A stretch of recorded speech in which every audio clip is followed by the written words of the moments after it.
Si esto no es amistad, entonces no sé qué es. Creepypastas para tener de fondo mientras haces estiramientos, para agrandar al titán de tu compa. Esto será un poco largo, así que adelanten el video aquellos que no quieran escuchar acerca de temas más personales del canal. Hace poco pregunté si les molesta que use imágenes IA y la mayoría básicamente comentó que le daba igual jaja, pero hay algunos usuarios que comentaron que no querían y bueno, teniendo en cuenta que a la mayoría no le importa y a los que les importa les incomoda la IA, llegué a la conclusión de que lo mejor es ya no usar IA. Por cierto, en el canal secundario ya tengo varias historias listas para subir y esas sí tienen IA y sería tedioso cambiar las imágenes ahora, lo menciono por si ven las imágenes con IA en los próximos vídeos, pero a partir de ahora en ambos canales no usaré IA como siempre. Espero que esto contente a la comunidad, ya que como dije antes este canal fue moldeado por ustedes. Además, quiero informar que empezaré a subir vídeos exclusivos para los miembros del canal. Esta será la primera ventaja y espero poder ofrecer más ventajas con el pasar del tiempo. Por el momento creo que esto va genial ya que los miembros suelen escuchar muchas historias y nunca es suficiente, jajaja. Hablando de esto, quiero agradecer al nuevo miembro del canal, YesterMLS. Muchas gracias. Este título fue gracias a Kaiser Blim. Empezamos. Cuando era niño mi padre me encerraba en una jaula, ahora sé por qué. Cuando era niño, nunca entendí por qué mi padre me mantenía en una jaula. Crecí en una comunidad rural, lejos de cualquier ciudad. Mi papá era arborista, y mi mamá se fue antes de que pudiera recordarla. La mayor parte de mi infancia la pasé aislado de otros niños. A veces íbamos a la iglesia, pero rara vez interactuábamos con otros miembros de la comunidad. Mi papá cazaba, y nuestra dieta consistía principalmente en carne de venado, aves acuáticas y, en ocasiones, oso. Nuestra casa era una pequeña cabaña en lo profundo de las montañas, por lo que el contacto con otras personas era mínimo. Junto al costado de la casa había la entrada a un sótano. Lo que había ahí abajo me sigue atormentando hasta el día de hoy. Una vez al mes, mi padre me desnudaba y me arrastraba escaleras abajo hasta el sótano. Cuando era pequeño, obedecía sus órdenes, pero a medida que crecí, me volví más desafiante. No, papá, no me vas a llevar ahí abajo. Gritaba mientras pateaba y forcejeaba. En ocasiones, llegué a morderlo y arañarlo hasta hacerlo sangrar profusamente. Pero él solo miraba al frente y seguía caminando. El sótano era oscuro y estrecho. Me arrojaba dentro y cerraba la puerta con llave. En una esquina había una jaula de metal, de casi 2 metros de altura y 1,5 metros de ancho por 1,20 m de profundidad. A pesar de la oscuridad, podía distinguir lo que parecían huesos esparcidos por el suelo. Golpeaba la jaula y suplicaba que me dejara salir. Esto es por tu bien. Decía siempre. Nunca me miraba a los ojos en esos momentos. Solo cerraba la jaula con llave, subía las escaleras y cerraba la puerta del sótano, dejándome en completa oscuridad. La luz que entraba era tan tenue que, incluso cuando mis ojos se acostumbraban, no podía distinguir bien lo que había en la habitación. Esas noches eran horribles. Al principio, solo sentía un leve cosquilleo de hambre, pero pronto se transformaba en un hambre feroz. Luego, mi mente perdía toda noción del lenguaje y se reducía a instintos primitivos. La ira, la agresión y un instinto depredador me consumían hasta que mi conciencia se desvanecía en un vacío sin pensamiento. Y después, venían las contorsiones. Sentía mis huesos alargarse como si una fuerza externa los estirara. Cada fibra de mi cuerpo ardía de dolor. Al principio, podía soportarlo brevemente, pero pronto la fuerza se volvía insoportable y caía al suelo, retorciéndome en espasmos. Mis extremidades dejaban de obedecerme hasta que, finalmente, perdía todo control sobre mi cuerpo. Lo último que recuerdo antes de perder la conciencia es una presión en mi mente, un vacío que devoraba mis pensamientos hasta no dejar nada. Y después, la nada. A la mañana siguiente, mi padre bajaba y me despertaba de la misma manera cada vez. Me sacudía suavemente hasta que volvía en mí. Siempre despertaba envuelto en una manta cálida y con una almohada bajo la cabeza. Ya pasó, decía con voz tranquila. Ahora puedes descansar. Me sacaba de la jaula y me llevaba a la luz del día. Y cada vez, sin falta, notaba que había más huesos en el sótano de los que había visto la noche anterior. Este ciclo se repitió por años. Apenas hablábamos del tema en nuestra vida diaria. Si alguna vez lo mencionaba, la calma habitual de mi padre se transformaba en una furia descontrolada. Nunca me preguntes sobre eso. Su cara enrojecía. No hablamos de eso. ¿Entiendes?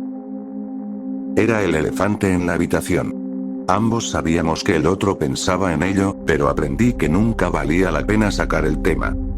Los años pasaron, y finalmente decidí que ya no soportaría más este abuso. Comencé a llevar la cuenta de los días, y descubrí que mi encierro ocurría cada 27 días. Así que, en el día 26 desde mi último encierro, escapé de casa, pocos días antes de mi cumpleaños 18. Me desperté a las 3:30 con mis cosas ya empacadas. Sabía que si iba en línea recta a través del bosque, podría caminar hacia el este hasta llegar al pueblo. Para cuando llegara, ya sería mayor de edad y podría tomar el primer autobús lejos de mi padre. Saqué mi brújula y comencé mi camino. Aún estaba oscuro, pero eso me daba varias horas de ventaja antes de que mi padre despertara a las 6. Sabía que si no iba en línea recta, eventualmente encontraría un camino que iba hacia el norte y podría seguirlo hasta la ciudad. Incluso podría pedir aventón con algún camionero y escapar. El sol salió, iluminando mi ruta. El terreno era denso y espinoso, y tuve que arrastrarme bajo arbustos y abrirme paso a machetazos. A pesar de las dificultades, mi rumbo era claro. Pero cuando el sol comenzó a ponerse, un miedo profundo me invadió. Era la primera vez que no estaría en la jaula cuando llegaran las transformaciones. Entonces, por primera vez, consideré que mi padre quizá solo estaba protegiéndome. Idiota. Murmuré, cubriéndome la cara. Grité con frustración. No tenía idea de lo que ocurría durante esas noches porque siempre estaba inconsciente. Tal vez mi padre realmente hacía lo mejor para mí. ¿Cómo pudiste ser tan estúpido? Golpeé un árbol y pateé el suelo con rabia. Si me apresuraba, tal vez podría regresar a tiempo. Así que giré sobre mis talones y corrí de vuelta. El cielo se oscureció. Me desplomé en el suelo, sin aliento. Solo sigue avanzando, me dije, poniéndome de pie. Pero mis fuerzas me abandonaron. Me dejé caer y miré el cielo nocturno. A través de las ramas, la luna llena brillaba intensamente. Tragué saliva cuando sentí una presión en mi mente. Mis pensamientos se desvanecían. Mi cuerpo se tensó. Traté de gritar, pero lo que salió fue un aullido. La oscuridad me envolvió.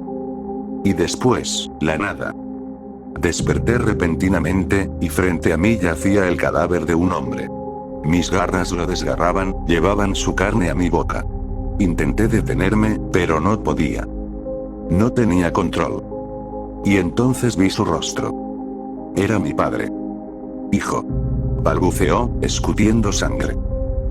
Traté de protegerte, pero ahora que has probado la carne humana, un zarpazo le abrió la garganta. Su mirada se apagó. Vi cómo su cuerpo se convertía en una pila de huesos y sangre. La criatura en la que me había convertido echó a correr, aullando a la luna desde la cima de una montaña. Cuando amaneció, volví a ser yo. Regresé a casa días después. Llevé una linterna al sótano y, por primera vez, vi lo que había en el suelo. Eran huesos de animales. Mi padre me había estado alimentando con ellos. Se aseguró de que nunca probara la carne humana.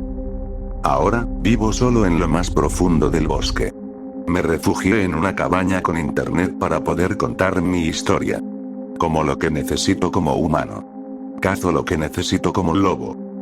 A pesar de mis esfuerzos, he matado hombres y mujeres. Sus gritos siguen atormentándome. Porque ahora que he probado la sangre humana, nunca podré dormir.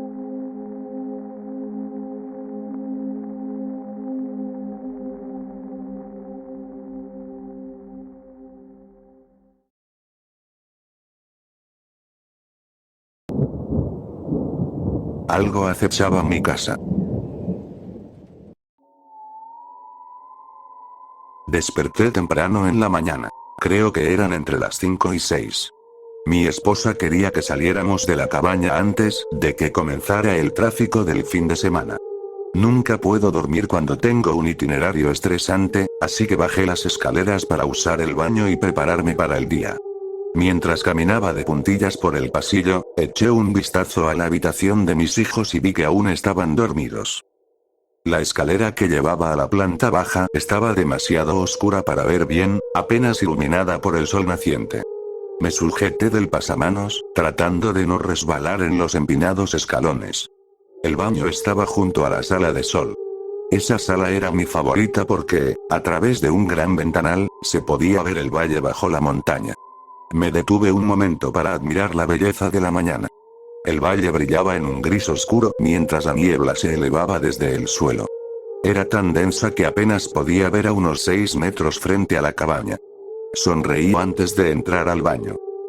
Cuando terminé, volví a mirar hacia el campo y noté que la niebla se había disipado un poco, devolviendo cierta visibilidad.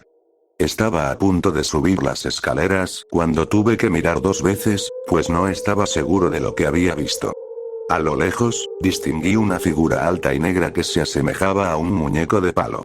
Estaba encorvada con sus 4 extremidades en el suelo, como un perro preparándose para saltar. La figura debía medir al menos 3 metros de altura, con piernas desproporcionadas, mucho más largas que las de cualquier humano. No parecía un ser sólido, sino más bien una sombra que había tomado forma corpórea. ¿Qué demonios?, murmuré. Me acerqué a la ventana y, para mi horror, la criatura dio un paso. Entrecerré los ojos, tratando de discernir si acaso había confundido un árbol deforme. Me dejé caer en la silla más cercana, intentando recuperar el aliento. La figura movió su brazo derecho. Luego movió su pierna derecha. Sus movimientos eran lentos y antinaturales, como los de un personaje en una película antigua de stop motion. Mi corazón comenzó a latir con fuerza. Me moví con lentitud, asegurándome de que esa cosa no pudiera detectar mi presencia. Mientras me alejaba, la criatura continuaba su avance pausado en mi dirección. En cuanto estuve fuera de su vista, en la escalera, corrí escaleras arriba. Tenía que despertar a mi esposa y a mis hijos y meterlos en el auto para largarnos de ahí cuanto antes. Al diablo con nuestras cosas, podría regresar por ellas cuando tuviera a la Guardia Nacional y a un maldito sacerdote conmigo para ahuyentar lo que fuera que estuviera allá afuera. Entré en la habitación de los niños y vi que Michael ya estaba despierto, pero Kate seguía dormida. Michael, susurré. Necesito que despiertes a tu hermana y te vistas. Volveré en un minuto para sacarlos de aquí. Él saltó de la cama. Intenté mantenerme lo más calmado posible, pero podía notar que sabía que algo estaba mal.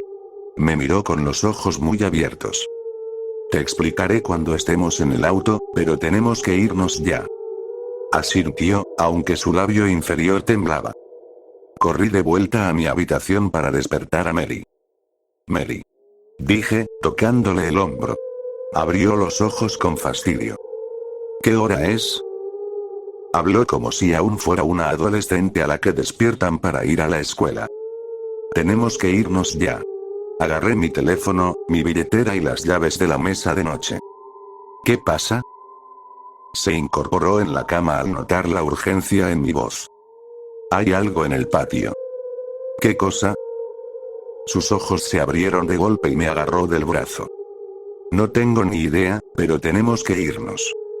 Intenté soltarme de su agarre, pero ella me sostuvo con más fuerza.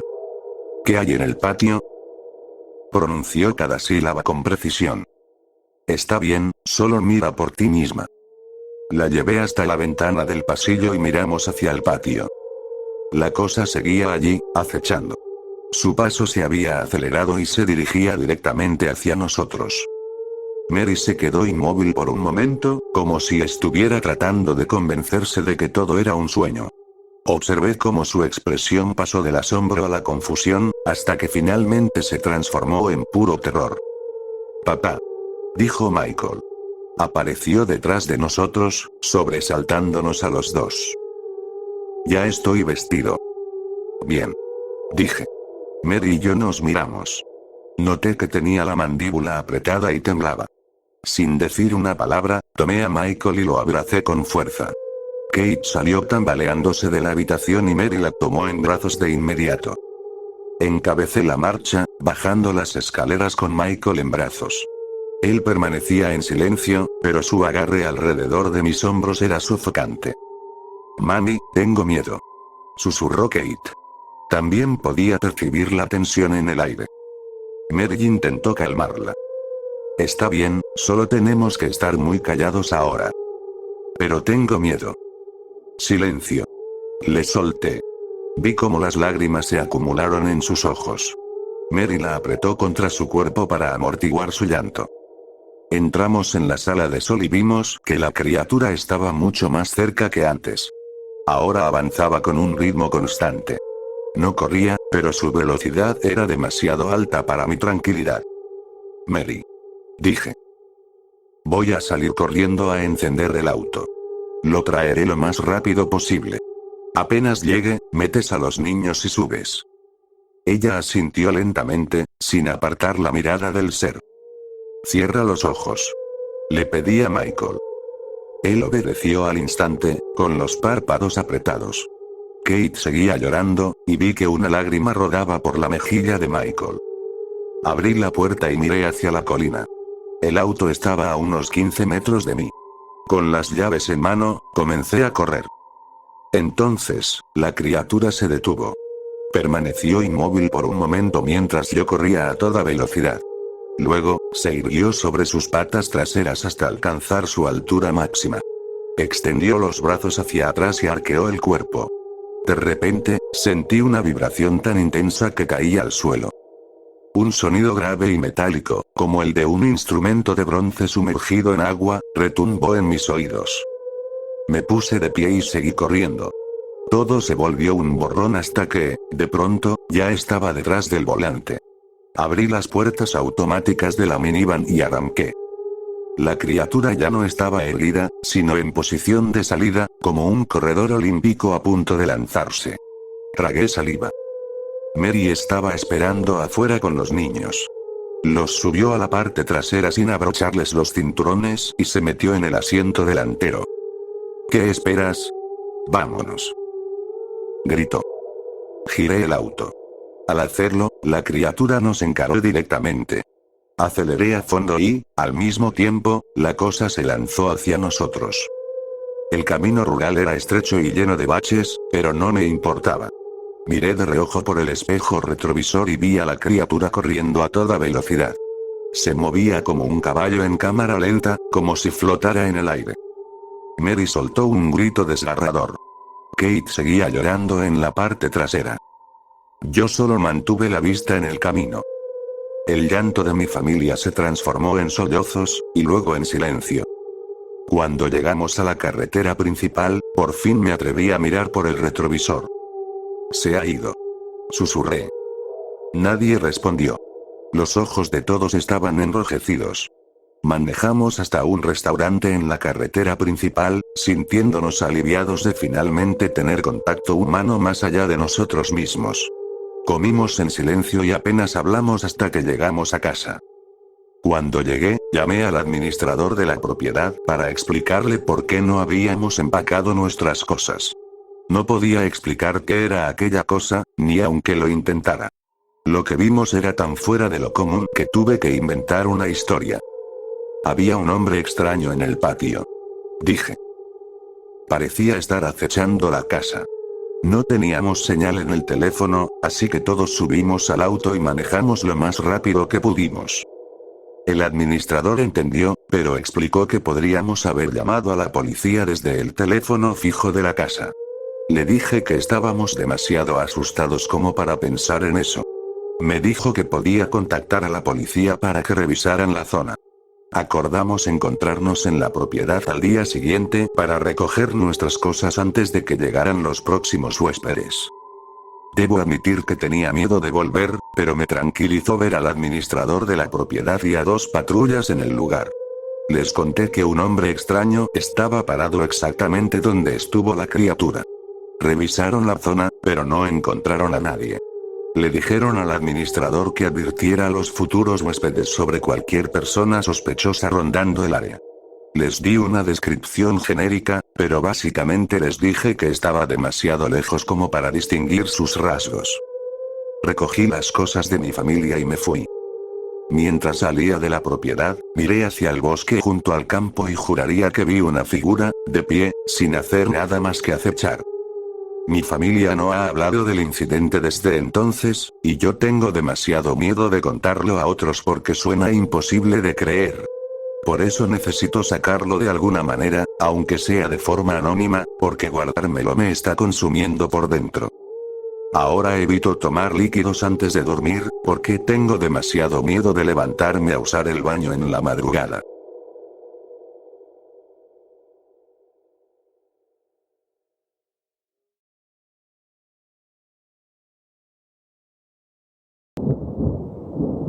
Ocurrió durante una tormenta en el Medio Oeste. Nunca había oído hablar de una tormenta con truenos y nieve hasta que estuve en la universidad. Cuando vives en el Medio Oeste, el clima puede ser caótico, pero esta tormenta en particular llegó rápidamente, incluso para nosotros. El jueves por la mañana, se pronosticaba una tormenta de nieve normal. Para el viernes en la mañana, estaban preparando el cierre de la ciudad. Los negocios comenzaron a anunciar cierres anticipados. Incluso el centro comercial cerró a las 3 de la tarde. La universidad donde estudiaba suspendió las clases al mediodía. Un grupo de amigos y yo decidimos aprovechar la salida temprana para ir a un restaurante cerca del centro comercial a almorzar. Solo estuvimos dentro por una hora aproximadamente, pero cuando salimos, había al menos 15 centímetros más de nieve en el suelo. De camino a casa, cada vez que nos deteníamos, mis amigos tenían que bajarse y empujar el auto hasta que pudiera moverse de nuevo, incluso después de dejarlos en sus casas. Decidí arriesgarme y detenerme en la gasolinera más cercana a nuestro departamento. Si íbamos a quedar atrapados por la nieve, al menos compraría un paquete de cigarrillos y algunos suministros básicos. Logré estacionarme bajo el toldo de los surtidores de gasolina, donde un pequeño parche de concreto sin nieve me daría suficiente tracción para salir después. La gasolinera era parte de una cadena grande y estaba en pleno distrito comercial universitario. Básicamente, el área estaba llena de bares, clubes, pizzerías, tiendas de parafernalia y al menos una cafetería hipster. Los lugareños llamaban a toda la zona la colina. En resumen, íbamos a esa gasolinera al menos una vez al día, a veces 2 o 3. Lo mismo hacían cientos de estudiantes que vivían en los alrededores. No era el único que había pasado por provisiones. El lugar estaba lleno de gente, la mayoría con historias similares a la mía. Estaba en la fila sosteniendo unas pizzas congeladas, refresco y papas cuando escuché al cajero hablar con otros clientes sobre la tormenta que se avecinaba. El pronóstico había escalado considerablemente. Detrás del mostrador, un pequeño televisor estaba encendido.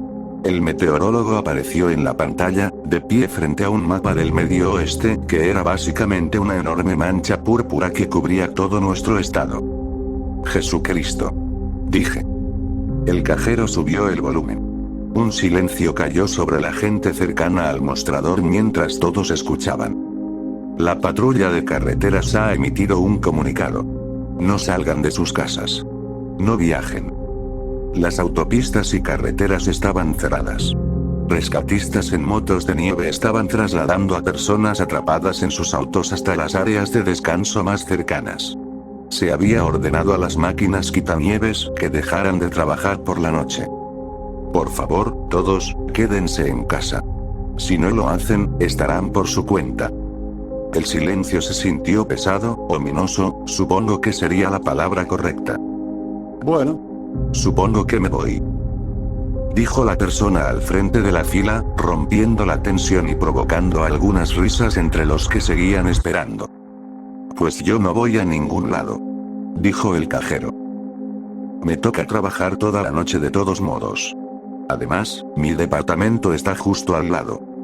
Señaló hacia la ventana, pero en lugar de los edificios azules de apartamentos que deberíamos haber podido ver, la ventana era solo un muro blanco.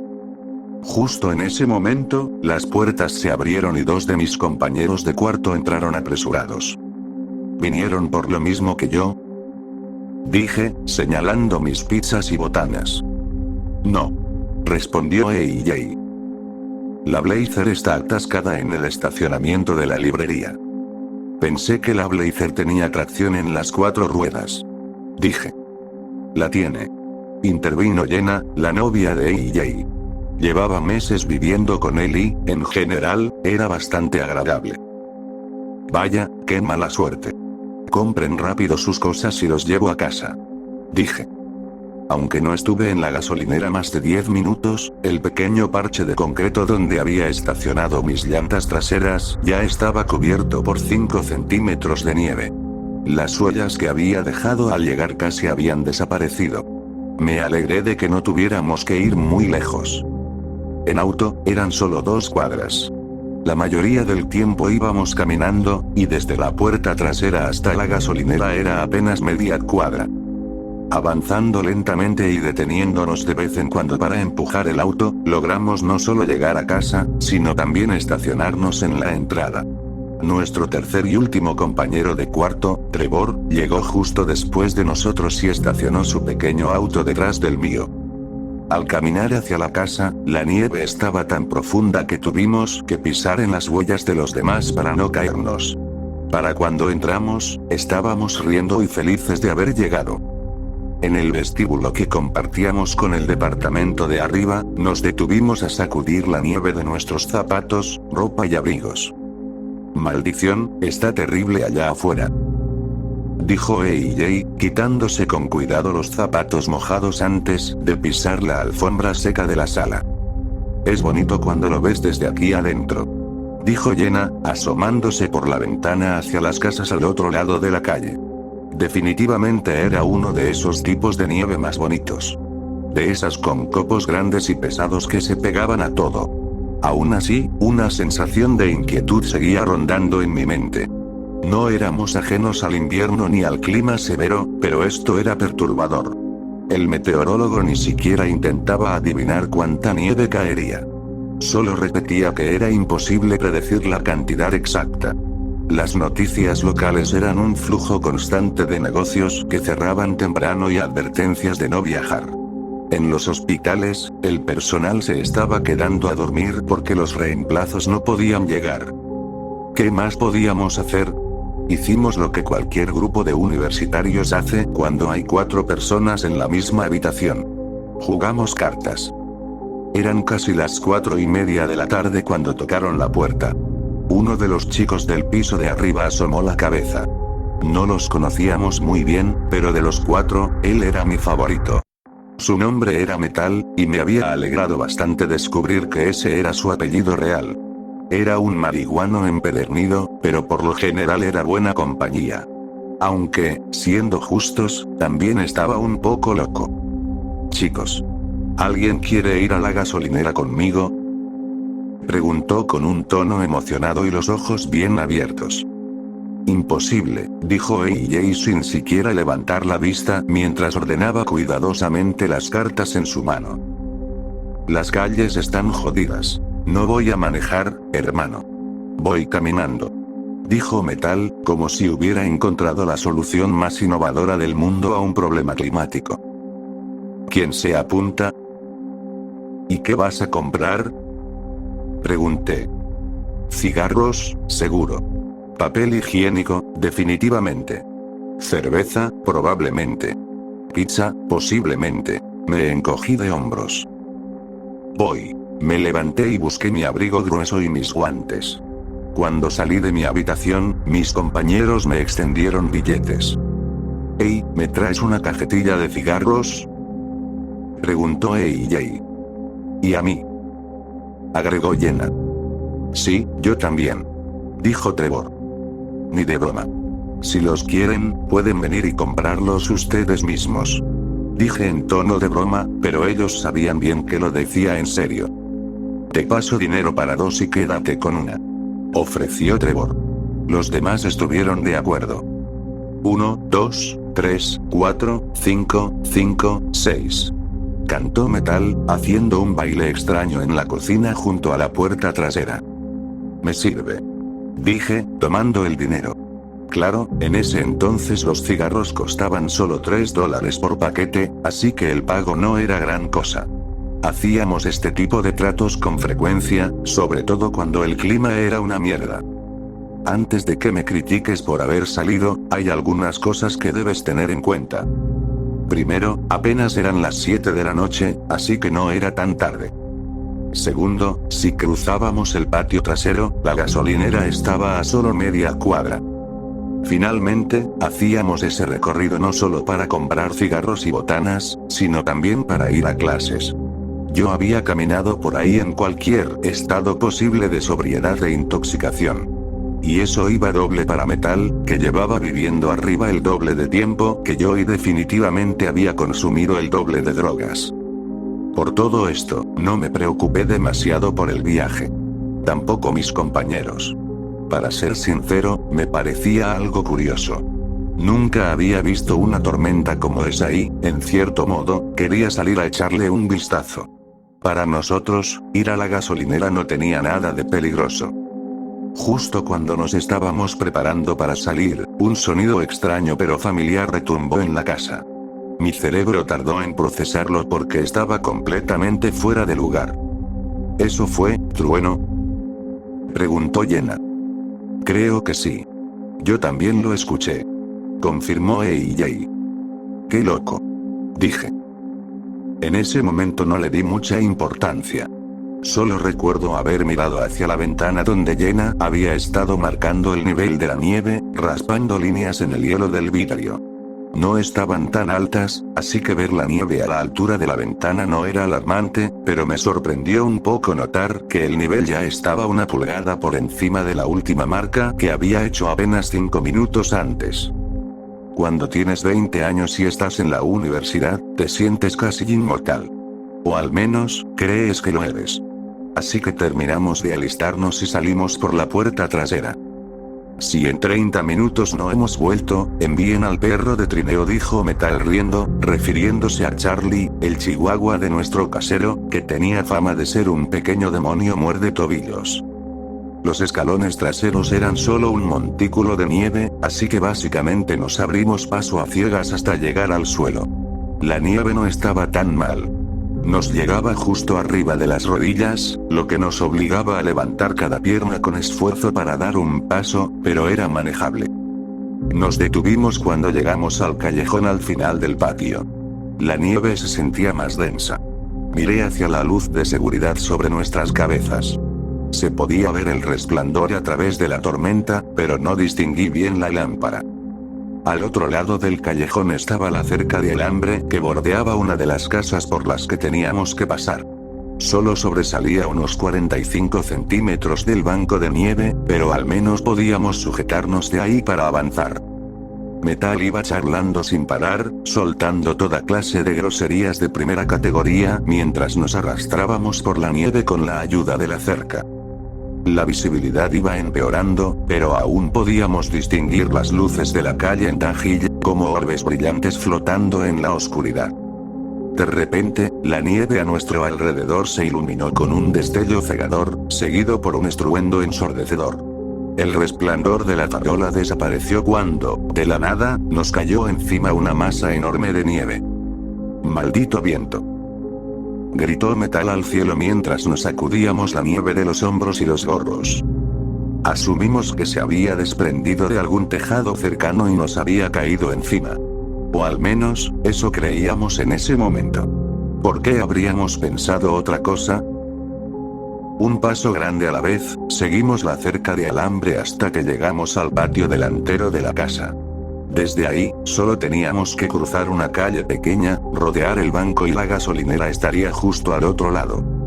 No le dije nada a Metal, pero estaba empezando a ponerme nervioso. Él no parecía notarlo mientras seguía parloteando sobre lo de siempre. Música. Drogas. Pulp Fiction. Música y drogas. Drogas y música. Drogas, música y Pulp Fiction. Lo único que podíamos hacer era seguir avanzando y volver lo antes posible. Ya estaba arrepintiéndome del viaje, pero a estas alturas sería estúpido dar la vuelta. Desde ahí, apenas podía distinguir el resplandor de las farolas al otro lado del banco. La nieve en la calle era tan profunda como la que estaba junto a la cerca, pero aquí no había nada de qué sujetarse. Solo teníamos que avanzar en dirección al banco. Me di cuenta de que Metal también estaba empezando a sentirse incómodo cuando dejó de hablar y caminó más cerca de mí. No me molestó. Cada vez era más difícil ver, y eso ya era bastante inquietante. La idea de estar solo en ese lugar era más que desagradable. Empezamos a cruzar la calle pequeña. A mitad de camino, un relámpago iluminó todo de golpe, seguido por un trueno que trajo consigo otra manta de nieve que cayó pesadamente sobre nuestras cabezas y hombros. No había nada que hacer más que quedarnos quietos hasta que pasara. Esta vez tardó más en disiparse. Cuando las luces de la calle volvieron a ser visibles, parecían más tenues y lejanas. No dudamos, solo seguimos avanzando hacia el banco, esforzándonos por distinguir su silueta entre la oscuridad. Aunque era de noche, la nieve parecía tener su propia luz. Giraba en el aire junto con los copos y deslumbraba la vista. Casi hipnótica. Pero si realmente iluminara tanto como parecía, deberíamos poder ver mucho más de lo que veíamos. Justo cuando estaba seguro de que casi habíamos llegado al banco, el viento comenzó a aullar. Había escuchado la expresión antes, pero nunca había entendido lo real que podía ser. Era un grito aterrador que sonaba justo al lado mío, haciéndome estremecer, no por el frío, sino por un miedo profundo y penetrante. ¿Qué carajo? Gritó Metal, empujando con más fuerza hacia el banco. Tuve que esforzarme para seguirle el ritmo, pero sabía que no podía ir demasiado lejos. El banco no tenía estacionamiento. Era un edificio pequeño, con apenas espacio suficiente para que un auto rodeara el área del drive-thru. Atendía principalmente a estudiantes universitarios que casi siempre iban a pie. Metal se adelantó y apenas podía distinguir su abrigo negro. Metal. Grité, pero mis palabras se sintieron apagadas por la nieve y arrastradas por el viento. Seguí avanzando en la dirección en la que había desaparecido, porque sabía que lo único que quería era llegar al banco, y no lo culpaba. Yo también me sentiría mucho mejor cuando pudiera tocar esa pared. Otro relámpago. Otro grito. Esta vez sonó justo frente a mí. Grité de miedo. El trueno retumbó y la nieve que cayó después me derribó. Me incorporé tosiendo, tratando de quitarme la nieve de la boca y la nariz. Metal. Grité de nuevo, y esta vez creí escuchar su respuesta más adelante. Seguí caminando a través de la ventisca, y después de una docena de pasos tambaleantes, un brazo surgió de la tormenta blanca, me agarró del hombro y me jaló con fuerza en su dirección. Era Metal. Estaba de espaldas contra la pared del banco. Si no me hubiera atrapado, probablemente habría seguido de largo. ¿Quién sabe qué habría pasado si no hubiera encontrado el banco? No fue fácil rodearlo. En la parte trasera, donde estábamos, la nieve se había acumulado contra la pared, así que era más profunda y difícil de atravesar, pero ninguno de los dos quería alejarse de la seguridad del edificio, incluso si moverse era cada vez más difícil. Intenté gritarle a Metal que debíamos ir hacia el vestíbulo del cajero automático, pero no sé si me escuchó. La nieve hacía que todo fuera silencioso y al mismo tiempo absorbía las palabras en cuanto las decías. Era como hablar bajo el agua. Apagado y amortiguado. Pero Metal había tenido la misma idea que yo. Al otro lado del banco, había un cajero automático disponible las 24 horas dentro de un pequeño vestíbulo de cristal que siempre estaba abierto. Podíamos refugiarnos ahí un rato. A esas alturas, avanzar era una lucha constante. Había sido una pésima idea intentar ir a la gasolinera, y lo lamentaba con cada paso.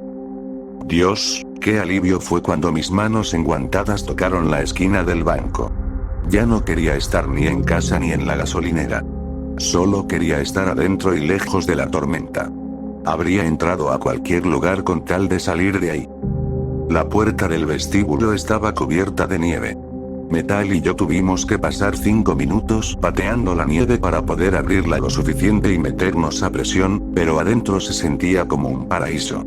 No me había dado cuenta de cuánto me había afectado la nieve alrededor de mi rostro, haciéndome sentir como si me estuviera asfixiando. Me arranqué la bufanda y abrí el abrigo para poder respirar de nuevo. Estaba tan concentrado en eso que tardé en notar que Metal estaba congelado en su sitio, mirando fijamente hacia la esquina del pequeño vestíbulo. ¿Qué pasa?, pregunté, siguiendo su mirada. Creí ver algo, dijo con voz desconcertada. La nieve en la esquina giraba y se arremolinaba. Pero por un segundo vi algo. O creo que lo vi. Algo como un rostro. Piel gris. Ojos grises. ¿Quieres decir del color de la nieve? No era difícil imaginar cosas con la tormenta girando a nuestro alrededor, especialmente después de forzar tanto la vista en la nevada.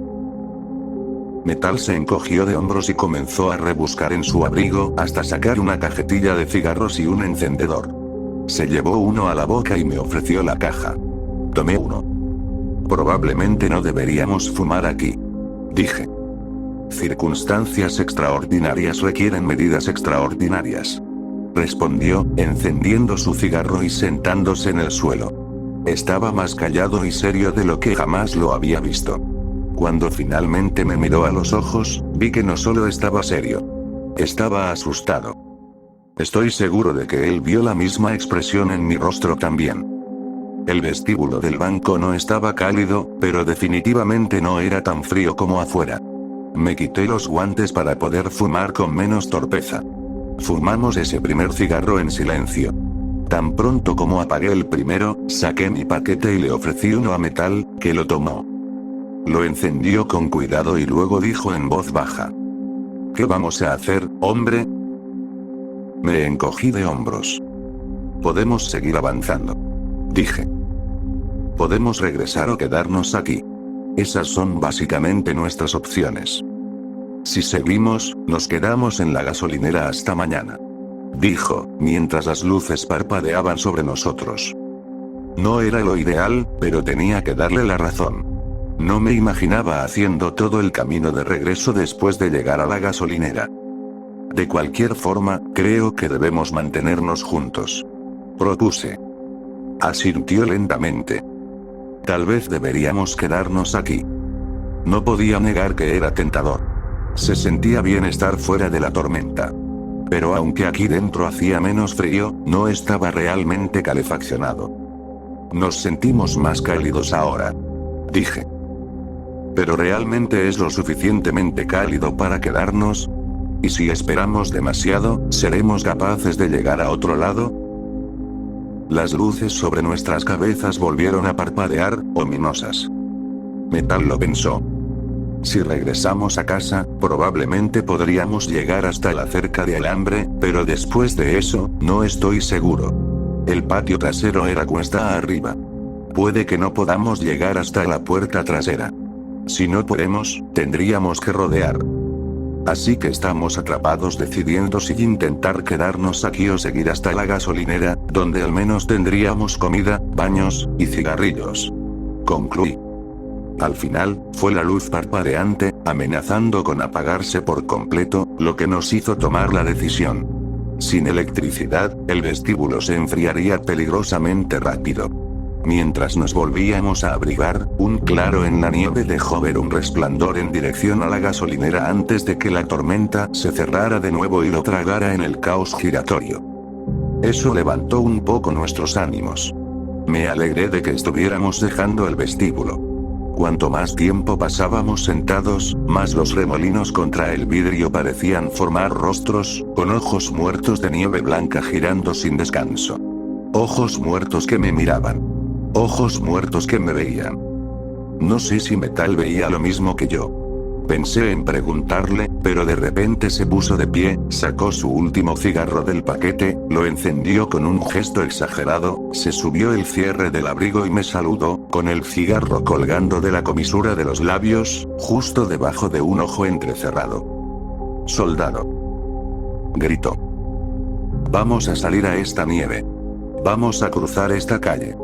Vamos a conseguir bocadillos. Esas son nuestras órdenes, gusano, mueve tu trasero. Lanzó la bufanda sobre un hombro con un movimiento dramático y pateó la puerta para abrirla. El momento de diversión terminó en cuanto la nieve nos golpeó como si nunca hubiéramos salido de ella. Metal me agarró antes de que pudiera empezar a caminar y me di cuenta de que se estaba apoyando contra la ventana del banco para orientarse y asegurarse de que íbamos en la dirección correcta. Era inteligente, porque la gasolinera estaba en diagonal desde donde estábamos. La carretera que teníamos que cruzar tenía 2 carriles con estacionamiento a ambos lados. Desde el banco hasta la puerta de la estación no había más de unos 20 metros. Aunque estaba oscuro afuera, la tormenta de nieve creaba la ilusión de visibilidad, pero no era más que eso. Una ilusión. La realidad era que no podíamos ver más allá de un par de metros en ninguna dirección. Sabíamos que había un auto estacionado frente al banco, pero después de eso, no habría más puntos de referencia físicos hasta llegar a los surtidores de la gasolinera. Nos movimos con cuidado hasta el auto estacionado, rodeándolo por la derecha. Algo en la nieve golpeó mi pierna, haciéndome saltar hacia atrás y caer de culo en la nieve. Cuando me levanté, extendí la mano y encontré un parquímetro enterrado junto al auto. Eso iba a doler después y probablemente me dejaría un buen moretón. Al principio pensé que Metal no se había dado cuenta de que había caído. Grité su nombre y sentí el pánico comenzar a subir por mi garganta, hasta que su mano apareció frente a mí. Nos agarramos y empezamos a avanzar de nuevo. A estas alturas, no me importaba tomar la mano de otro tipo. Solo no quería estar solo. Es difícil para los sentidos lidiar con un entorno así. El sonido se amortigua, las direcciones se desdibujan, puedes ver pero también estás ciego. Y aunque todo está oculto, no puedes dejar de tratar de ver y escuchar, por si acaso, por un breve instante, logras ubicarte. Voy a ser honesto. Estaba empezando a asustarme de verdad. El pánico que sentía amenazaba con desbordarse. Estar en la tormenta se sentía como estar bajo el agua. Lento y ajeno. Hermoso, pero mortal. Volví a chocar contra algo, esta vez con la pierna derecha. ¿Qué carajo? Murmuré, agachándome para ver qué había golpeado esta vez, pero tras rebuscar en la nieve, no encontré nada. ¿Estás bien?, preguntó Metal, gritando con la cabeza cerca de la mía. Incluso a pocos centímetros, su voz sonaba apagada y distante. ¿Sí?, grité de vuelta y seguimos avanzando. No tenía sentido fingir que no estábamos completamente agotados en ese punto. Éramos jóvenes, sí, pero también fumadores. Mucho más propensos a estar tocando la guitarra sobre el techo del edificio estudiantil que jugando en algún equipo de fútbol. La nieve nos llegaba casi a la cintura y ya era casi imposible levantar las piernas para avanzar. Intenté marcarme un ritmo. Levanta la pierna como si marcharas. Súbela y deslízala de nuevo en la nieve. Luego lleva la otra hasta alcanzarla. Alterné entre liderar con la derecha y con la izquierda. Caminamos y el tiempo comenzó a estirarse detrás de nosotros. Cualquier noción de nuestra ubicación o velocidad se había desvanecido hacía rato. ¿Cuánto tiempo llevábamos caminando? Salimos de la casa alrededor de las 7, pero ninguno de los dos traía reloj. Mientras más pensaba en ello, más difícil me resultaba calcular. Supuse que habrían pasado unos 30 minutos, considerando las pausas y los 2 cigarros en el banco. ¿Cuánto más nos llevaría a llegar a la gasolinera? El crujido de mis pasos en la nieve era lo único en lo que podía concentrarme. ¿Cuántos pasos me habría tomado, en un día normal, llegar del banco a la gasolinera? Traté de calcularlo mentalmente mientras obligaba a mis piernas a seguir avanzando. Quizá 6 pasos del banco al auto, 8 más rodeándolo hasta el maldito parquímetro que me golpeó. Probablemente unos 15 pasos si cruzábamos la calle en línea recta. Si íbamos en diagonal por la intersección, serían unos 30, tal vez 35. De la acera a las bombas de gasolina sumarían otros 15. Si contaba 2 pasos en la nieve por cada paso en suelo seco, eso me daría unos 130 pasos hasta las bombas. Aunque, en realidad, sentía que mis zancadas en la nieve eran más largas debido a la manera en que tenía que pisar, pero estaba tratando de ser lo más conservador posible.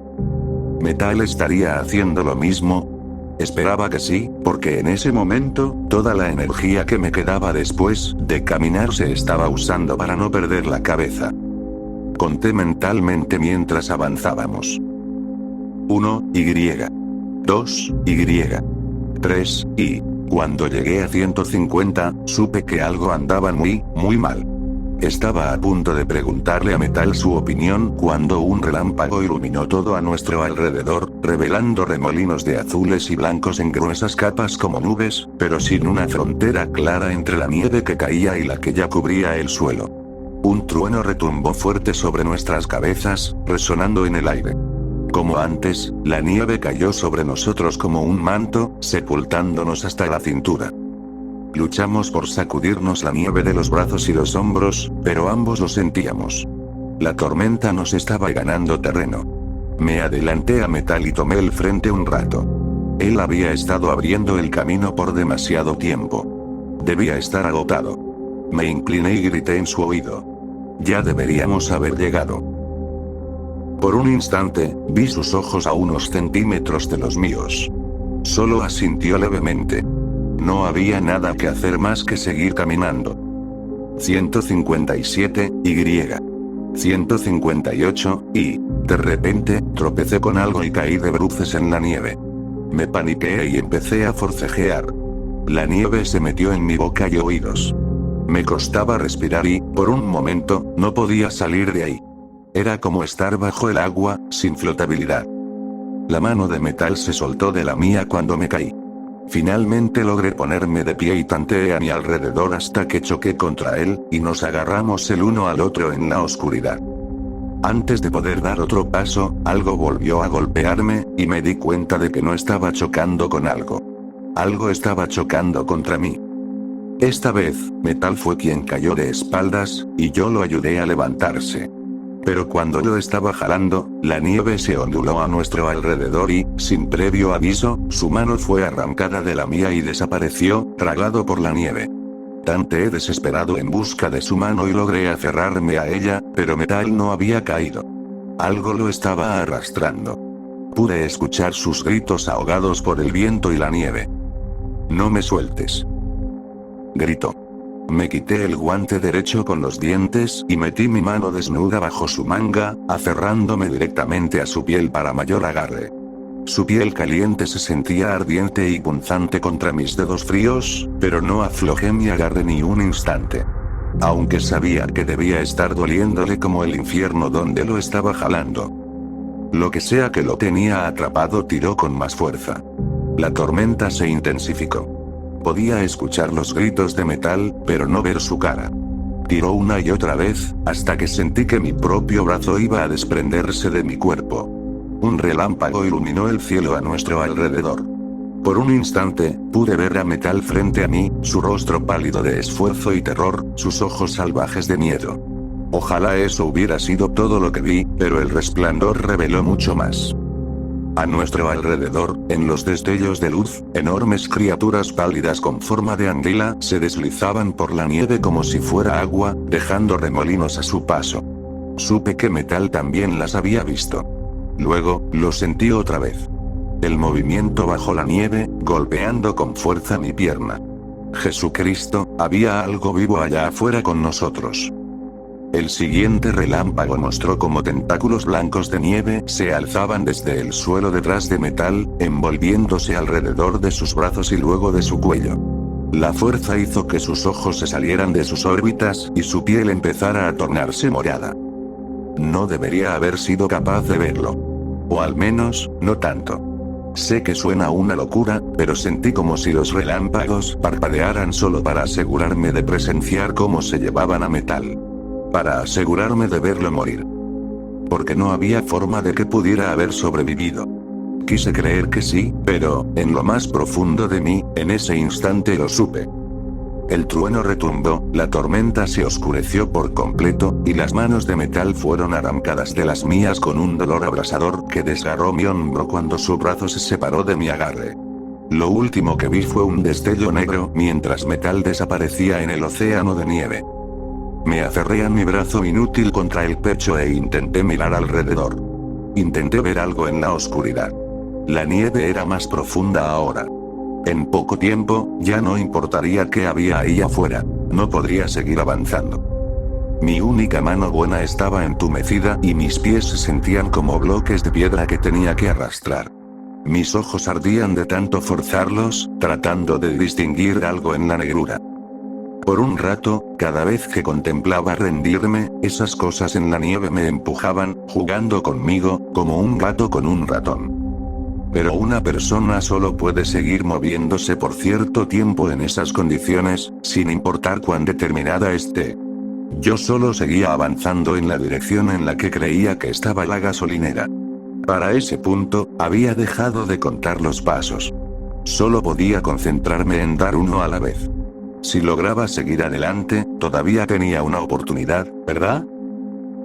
De repente, un chillido salvaje se retorció en el viento a mi alrededor justo cuando algo me golpeó con fuerza en la cara, casi derribándome. Un calor húmedo resbaló por mi mejilla y cayó sobre mi abrigo. De pronto, un resplandor blanco iluminó el mundo a mi alrededor, seguido de un retorcerse turbulento bajo la nieve, alrededor de mis piernas y mi cintura. Pero esta vez, el relámpago reveló algo más. La gasolinera. Metal y yo nos habíamos desviado del camino y casi la pasamos de largo. Me lancé en su dirección con grandes zancadas torpes, como si estuviera corriendo bajo el agua, una huida en cámara lenta más frustrante que cualquier pesadilla. Pero había visto la gasolinera. Sabía que podía llegar. En cambio, algo me golpeó violentamente por la espalda, lanzándome de cara a la nieve. Antes de poder ponerme de rodillas, un tentáculo helado se enroscó alrededor de la muñeca de mi brazo herido y lo jaló hacia atrás con brutalidad, haciendo que un dolor agudo atravesara mi conciencia como una cuchilla al rojo vivo. La adrenalina me dio la energía justa para dar unos pasos más. La sangre me corría por la cara, y arrastraba mi brazo inútil por la nieve. El trueno retumbó justo sobre mí y supe que la nieve estaba por caer de nuevo. Y que eso sería el final. Sabía, muy en el fondo, que no podría soportar otra capa de nieve pesada. No es que no lo intentara, pero cuando me cubrió, caí hacia adelante, sin fuerzas. Las cosas giraban a mi alrededor en la nieve, rozando mis piernas y desapareciendo solo para ser reemplazadas por otras. Entonces, un dolor agudo atravesó la niebla en la que estaba atrapado. Algo me había cortado la parte trasera de la pierna. La sacudida de sorpresa y el nuevo dolor me ayudaron a ponerme de pie otra vez, aunque podía sentir más de esas cosas deslizándose entre mis piernas y alrededor de mi cintura. El relámpago iluminó todo una última vez, y ahí, frente a mí, había manos y brazos que se extendían hacia mí, sacándome de la nieve. Detrás de mí, sentí los tentáculos envolviendo mis piernas y tobillos, cortando la piel de mis muslos y pantorrillas. Grité de dolor por los cortes y la sensación de que me estaban partiendo en dos. Pateé las cosas que se retorcían alrededor de mis pies y, de repente, mi pie golpeó algo duro y resistente. Como nieve compactada. Pero sentí que cedía, y entonces lo que me sujetaba aflojó su agarre lo suficiente como para que las manos y brazos me arrancaran de ahí. Manos y brazos humanos, reales, cálidos y vivos. Fue ahí, en el concreto justo fuera de la puerta de la gasolinera, donde cerré los ojos y todo se volvió silencioso, oscuramente misericordioso. Desperté alrededor de las 3 de la madrugada, acostado en el suelo detrás del mostrador de la gasolinera, con la cabeza apoyada en un paquete de papel higiénico. Intenté incorporarme y de inmediato un dolor blanco y abrasador me cegó como nunca antes. Grité, y enseguida me rodearon la encargada y 2 chicas más. Las 3 tenían expresiones de extrema preocupación en sus rostros. ¿Estás bien?, preguntó la encargada con nerviosismo. Por supuesto que no está bien, dijo la chica de la izquierda. Está adentro y está vivo. Eso ya es suficiente, dijo la chica de la derecha con seriedad. Destapó una botella de Captain Morgan y me la extendió. Toma esto, dijo, sosteniendo 2 pastillas antes de metérmelas en la boca. Estaba demasiado sorprendido como para resistirme. Bebe, añadió, empujando la botella de ron hacia mi rostro. Tragué las misteriosas pastillas con el ron y, aunque quemó al bajar, era cálido, y todo lo cálido era bueno. Mi amigo, él estaba conmigo. ¿Lo han visto? ¿Llegó hasta aquí? Pregunté. Las dos chicas sacudieron la cabeza. Eres el primero desde que llegamos. Nuestro auto se atascó. No estaba tan mal en ese momento. Pero íbamos a tratar de sacarlo, solo que nunca llegamos hasta él. Se miraron entre ellas y guardaron silencio. Hay cosas en la nieve. Dije. No tenía sentido fingir que no era cierto. Lágrimas rodaron por la mejilla de una de las chicas. Necesito llamar a mis compañeros de cuarto. Dije. Los teléfonos no funcionan.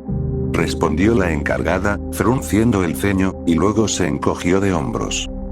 Los cuatro nos quedamos detrás del mostrador el resto de la noche. Las chicas se llamaban Sarah y Brayden. La encargada era Jill. Les conté parte de lo que había pasado, pero no todo. Resultó que las pastillas que Brayden me dio eran analgésicos fuertes que tomaba para sus cólicos monstruosos. Los cortes en mis piernas eran amplios, pero no peligrosamente profundos. Fui capaz de moverme un poco una vez que el dolor disminuyó. ¿A qué hora llegué aquí? Pregunté en algún momento, intentando reconstruir la secuencia de los eventos. Lille trajo 3 chocolates calientes de lo que mi compañero de cuarto llamaba la Cappuccino Machine. Brayden añadió un chorro de ron a cada uno.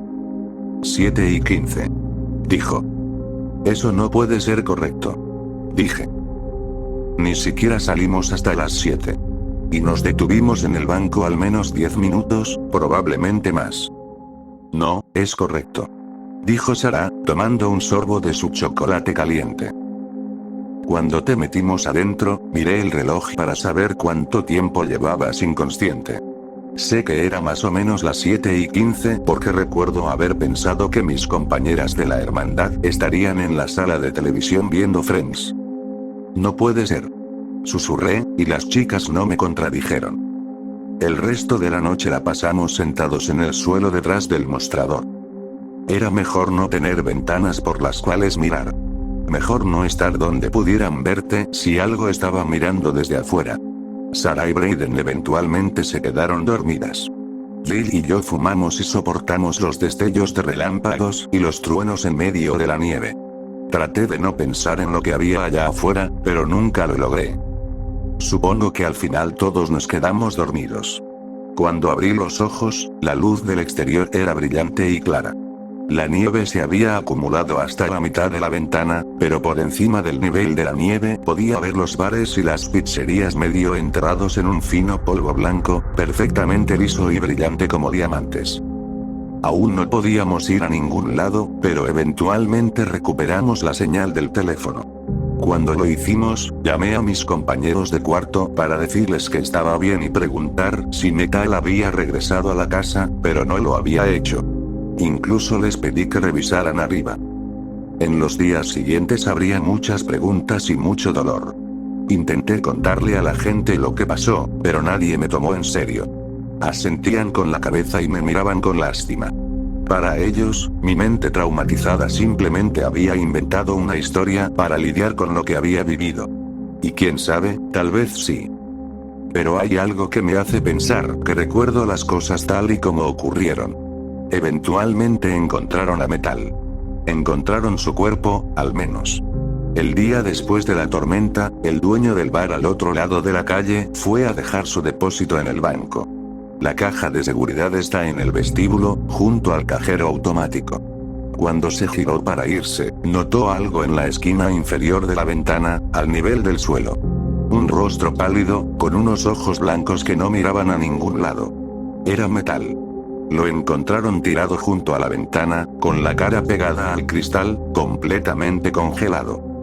Las autoridades declararon que murió por exposición al frío, pero apuesto a que encontraron muchas más cosas en la autopsia de las que jamás nos contaron. Cuando la tormenta terminó, 4 personas más se habían perdido en la nieve y sufrieron el mismo destino que Metal. Me pregunto cuántos de ellos pasaron por lo mismo. Desde entonces, nunca volví a estar completamente bien. Físicamente, me recuperé tanto como me fue posible. Mi brazo derecho es funcional hasta cierto punto, pero ahora soy zurdo. Para mi tercer y cuarto año de universidad, me transferí a la Universidad de Arizona. Después de graduarme, hice trabajo comunitario en el Ecuador. Ya no voy a lugares donde nieva y estoy bien con eso. Pero hace unas semanas me topé con un titular sobre tormentas de nieve con truenos pronosticadas para el Medio Oeste este invierno. Sé que la gente del Medio Oeste es valiente y a veces imprudente, pero esto no es una tormenta normal. Como alguien del Medio Oeste para otro. Si escuchas truenos en medio de una tormenta de nieve, corre.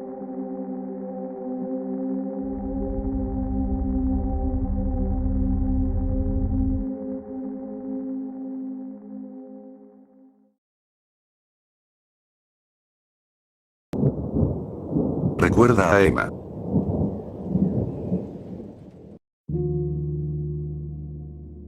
Para contarte lo que está pasando en el presente, primero tengo que explicarte mi pasado. Crecí de manera bastante normal. Con eso quiero decir que tuve padres amorosos, maestros atentos, amigos maravillosos. Viví una vida completamente cómoda en la clase media de Nueva Jersey hasta que me mudé a la costa oeste para ir a la universidad.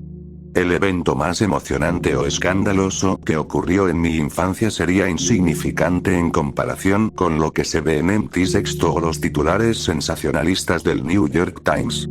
Creo que nuestro equipo de fútbol americano de la preparatoria ganó el campeonato estatal una vez. Increíble, ¿verdad? La mayor experiencia traumática de mis años formativos fue un beso torpe en una fiesta. Excepto por mi cuarto año de primaria. Un año que pasé entre el tormento y la agonía. Un año que reprimí con la misma fuerza con la que solo los niños pequeños pueden hacerlo, hasta que lo olvidé casi por completo en la adultez. Hasta ahora. Desde que era niña, tuve la misma mejor amiga. Emma. Nuestros padres crecieron juntos, fueron a la escuela de medicina juntos, y prácticamente no tuvimos opción de bebés, ya que nos empujaban a estar juntas mientras ellos tomaban cócteles y nos observaban gatear por el patio trasero. Era prácticamente un matrimonio arreglado, pero cuando aprendimos a hablar y a desarrollar nuestras personalidades, supimos que seríamos inseparables, sin importar lo que pasara con nuestras familias. Nos gustaban las mismas cosas mientras crecíamos. Los sándwiches de mantequilla de maní con leche chocolatada, el softball y leer historias de miedo acurrucadas en mi cama cuando hacíamos nuestras tradicionales pijamadas.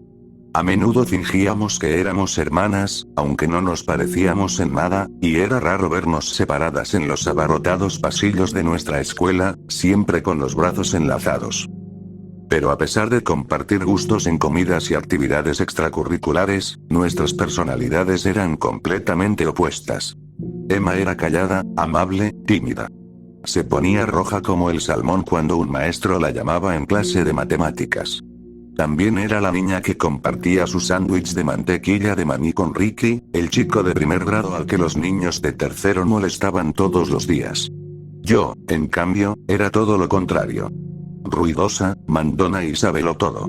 Mi mamá era maestra y yo aprendí a leer antes de aprender a hablar, así que me sentía la estrella de la escuela porque siempre sabía todas las respuestas. Yo era la que golpeaba a los niños de tercer grado por molestar a Ricky, mientras Emma le ofrecía la mitad de su almuerzo en silencio.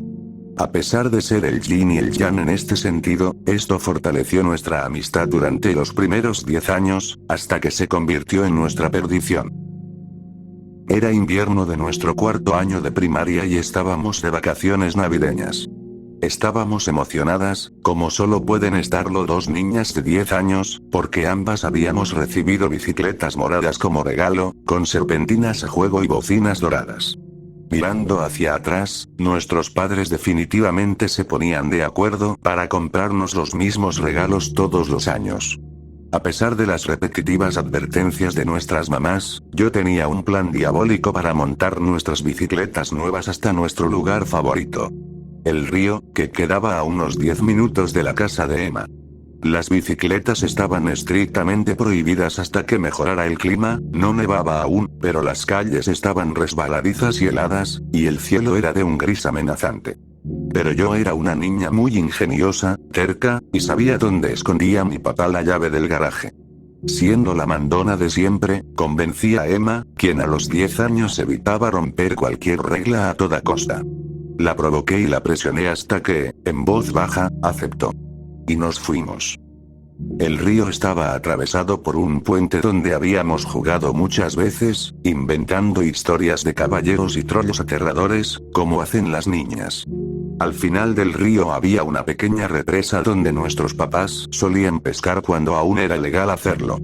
A Emma le aterrorizaba la represa, decía que los peces que caían por la cascada seguramente morían por la altura de la caída, así que casi siempre nos quedábamos en el puente. Ese día, propuse una carrera de un extremo al otro del puente. Después de un rato, se me ocurrió una idea. Tal vez me sentía temeraria. Tal vez la adrenalina de la Navidad corría por mis venas. Fuera lo que fuera, mis siguientes palabras fueron un error. Veamos quién camina más lejos sobre la baranda. El puente tenía muros a los lados, gruesos, de casi 1,5 metros de ancho. Los niños grandes se subían a ellos para hacer equilibrio todo el tiempo, y nosotras los mirábamos con admiración. Yo quería intentarlo. Emma se negó rotundamente al principio. No era una niña arriesgada, ni siquiera un poco valiente cuando algo le aterraba. Pero yo conocía a mi mejor amiga, sabía exactamente qué decir para hacerla sentir que tenía que probarse a sí misma, que tenía que demostrar que era una de los niños grandes. Las dos nos subimos. Ella a la derecha, yo a la izquierda. Desde el primer momento, Emma empezó a temblar. Se notaba que quería estar en cualquier lugar excepto allí arriba. Yo también me sentí insegura, así que salté de nuevo al suelo y me acerqué a ella. Emma, dame tu mano. Todo está bien. Vámonos a la tienda de dulces. Me dio ambas manos y se preparó para bajar cuando una ráfaga de viento helado atravesó el puente. Su pequeño cuerpo se tambaleó, una expresión de puro terror cruzó su rostro y cayó sobre el borde del puente. Sus manos se soltaron de las mías antes de que pudiera reaccionar. El puente no estaba tan alto sobre el agua, pero sí lo suficiente para que yo no pudiera saltar a ayudarla. Corrí hacia la orilla del río y la busqué desesperada, hasta que vi su cabeza salir a la superficie, tosiendo sin control, a 10 metros de la represa. La corriente era demasiado fuerte. Intenté meterme al agua, pero una ola me cubrió la cara y, cuando volví a ver, Emma ya no estaba. Solo escuché sus gritos pidiendo ayuda. No supe qué hacer, salvo correr a buscar a nuestros padres. Después de eso, todo es un borrón. Me desperté 2 días después en un hospital, en estado de shock. Mis padres se negaban a decirme qué había pasado con Emma, y yo asumí lo peor. Me obligaron a quedarme bajo atención psiquiátrica infantil durante 2 semanas, y fui educada en casa durante 6 meses, hasta que nos mudamos. 20 años después, casi había bloqueado esa memoria de mi mente. No porque no sintiera culpa, no porque quisiera olvidarla, sino porque no podía vivir conmigo misma si el remordimiento me consumía. ¿Por qué te lo cuento ahora? Porque creo que mi pasado ha vuelto para castigarme. Soy maestra de 3er grado en una pequeña escuela en Boston. El primer día de clases de este año, esperé ansiosa a mis nuevos alumnos. Fueron entrando, uno a uno, nerviosos como cualquier niño en su primer día de escuela. Les sonreí a todos, hasta que vi entrar a la última. Cabello rubio y rizado, enormes ojos azules, piel pálida y pecosa. Una gran sonrisa con dientes desiguales y un vestido morado que nunca olvidaría, tengo el mismo, guardado en una caja en el sótano de la casa de mis padres. Se acercó a mí dando brincos y, con una vocecita que aún resuena en mis pesadillas, dijo: «Hola, maestra. Soy Emma. La culpa puede devorarte viva. Puede quebrar las partes racionales de tu mente y hacerte creer en cosas que no existen, que no pueden existir». Ese fue el primer pensamiento que rompió la niebla en mi mente después de la aparición de Emma en mi salón de clases. Estuve en un estado catatónico durante al menos 60 segundos antes de que una avalancha de preguntas me devolviera la lucidez. ¿Estaba soñando? ¿Me estaba volviendo loca? ¿Era esta la coincidencia más extraña y vengativa del mundo? Sé sobre el fenómeno de los dobles. También creo, aunque con reservas, en la existencia de fantasmas, pero ninguna de esas experiencias paranormales podía estar ocurriendo, ¿cierto? Descarté la idea de una aparición cuando Emma comenzó a hablar con los demás niños, riéndose con la misma risa burbujeante que había resonado en mis pesadillas durante décadas. Fue como si me hubieran transportado en el tiempo, de vuelta a mis 10 años. De alguna manera logré pasar el día. Sabía que tenía que superar mi tormenta de emociones si quería regresar al día siguiente, y la única forma de hacerlo era enfrentar mi culpa de frente. Cuando me mudé a Boston, mi madre me dio una caja con cosas viejas, llena de los típicos recuerdos que los padres asumen que quieres cargar contigo por años. Diplomas, tarjetas de cumpleaños, juguetes rotos. Ella se deshizo de la mayoría de los recuerdos físicos de mi amistad con Emma, diciendo que los recordatorios solo me harían sentir peor. Pero yo había escondido 3 fotos sin que lo supiera, incapaz de mantener una caja llena de mis mejores recuerdos sin rendir homenaje a mi mejor amiga. Cuando llegué a casa, saqué la caja del closet, pero me tomó varias horas abrirla. Intentaba convencerme de que la inquietante premonición en mi estómago no era más que culpa, que una niña que se parecía exactamente a mi amiga de la infancia, en realidad, solo tenía un vago parecido y mi mente había exagerado la semejanza. Pero al final reuní el valor para enfrentar mi pasado, trucos mentales o no. Si no estuve al borde del infarto cuando Emma entró a mi salón, definitivamente fui candidata para un trasplante cuando abrí la caja. Todo estaba desaparecido, excepto esas 3 fotos, y algo más. Algo que nunca había puesto en la caja, algo que no había visto desde aquel día. La bocina de la bicicleta de Emma, perfectamente intacta y reluciente, como si acabara de ser pulida. Y como si eso no fuera suficiente para desmoronarme, noté que las fotos habían sido alteradas, eso es un eufemismo para decir que estaban brutalmente despedazadas. En todas ellas, mi rostro había sido arrancado con una ferocidad evidente. ¿Qué estaba pasando? No había abierto esa caja desde que mi madre me la dio, así que no tenía idea de cuándo, cómo o por qué había sucedido esto. El por qué era lo que más me inquietaba. Sabía que debía obtener respuestas, y sabía exactamente dónde empezar. Era hora de volver a casa. El resto de la semana transcurrió sin incidentes. Emma siguió asistiendo a clase, riendo con esa risa que me perseguía. Intenté ignorarla hasta que pudiera ordenar mis pensamientos y visitar a mis padres, pero hubo 2 cosas que resaltaron. El segundo día de clases, almorzamos en el aula como parte de una actividad de campamento. Emma se sentó sobre la lona verde, me dirigió una enorme sonrisa y sacó su almuerzo. Estaba comiendo un sándwich de crema de cacahuate con leche de chocolate. Intenté no quedarme boquiabierta. No era algo raro para una niña de 3er grado, pero el hecho de que el almuerzo favorito de mi Emma estuviera en la lonchera de esta Emma solo aumentó la tensión en mi mente. Ella se rió, como si supiera exactamente lo incómoda que me estaba haciendo sentir. La segunda cosa fue que Emma no apartó los ojos de mí en todo el día. Me seguía con la mirada en cada mínimo movimiento.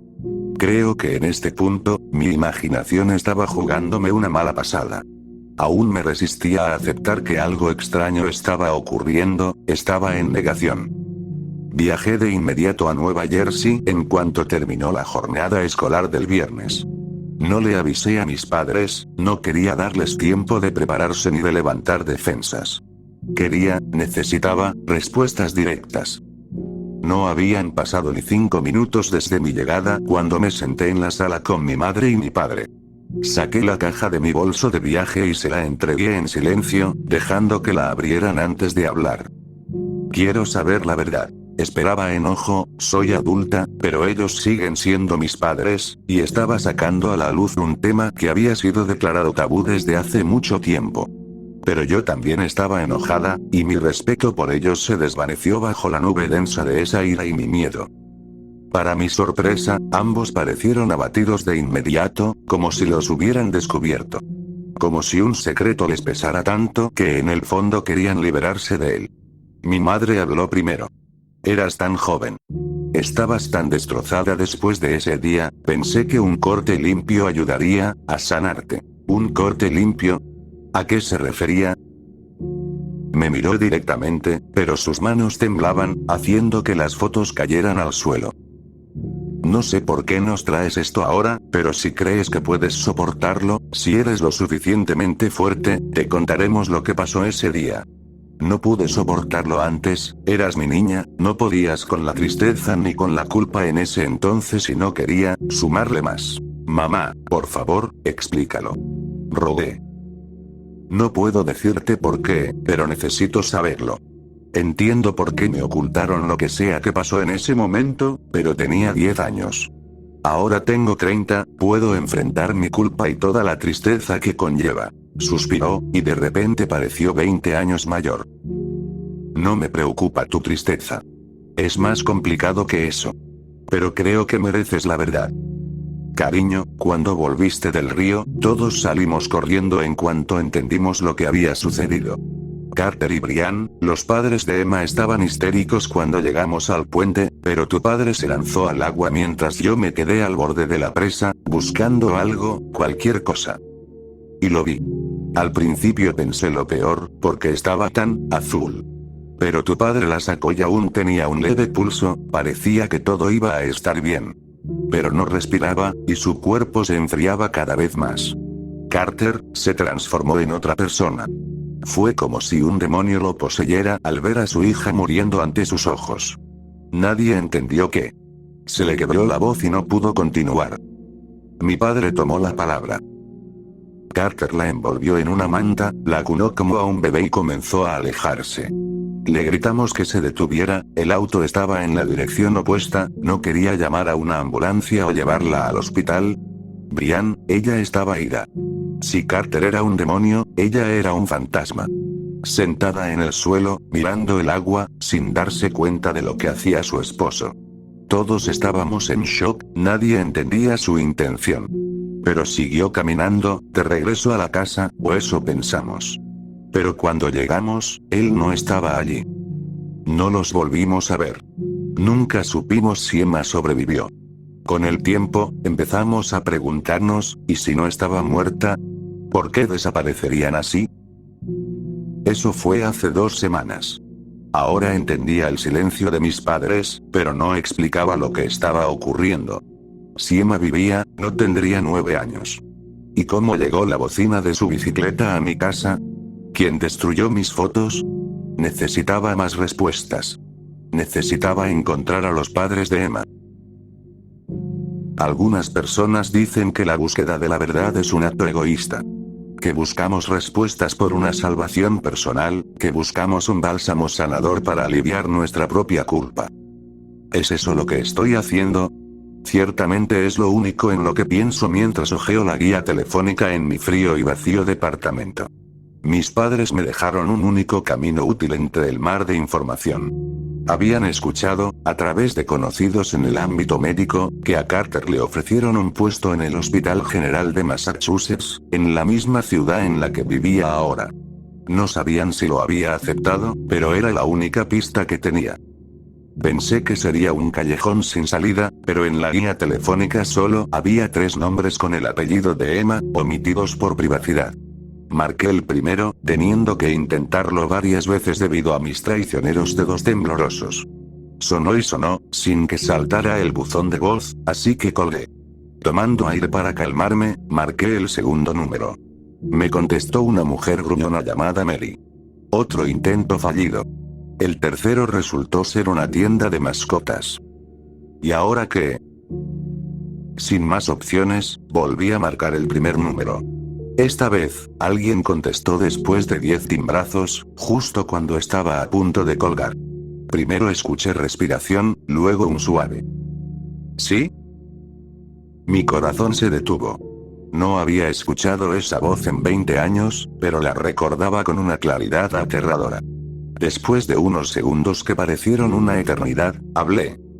Carter, Se oyó una inhalación brusca, un golpe fuerte. Luego. Mandy. Nadie me llamaba así. Era una broma privada entre los padres de Emma y los míos. Nadie más conocía ese apodo, ni siquiera era una versión corta de Amanda, lo que habría tenido sentido. Apenas pude balbucear, sabiendo que había dado en el blanco, cuando la llamada se cortó. Instintivamente supe que devolver la llamada sería un error, así que me acosté temprano, con la mente revuelta entre recuerdos y confusión.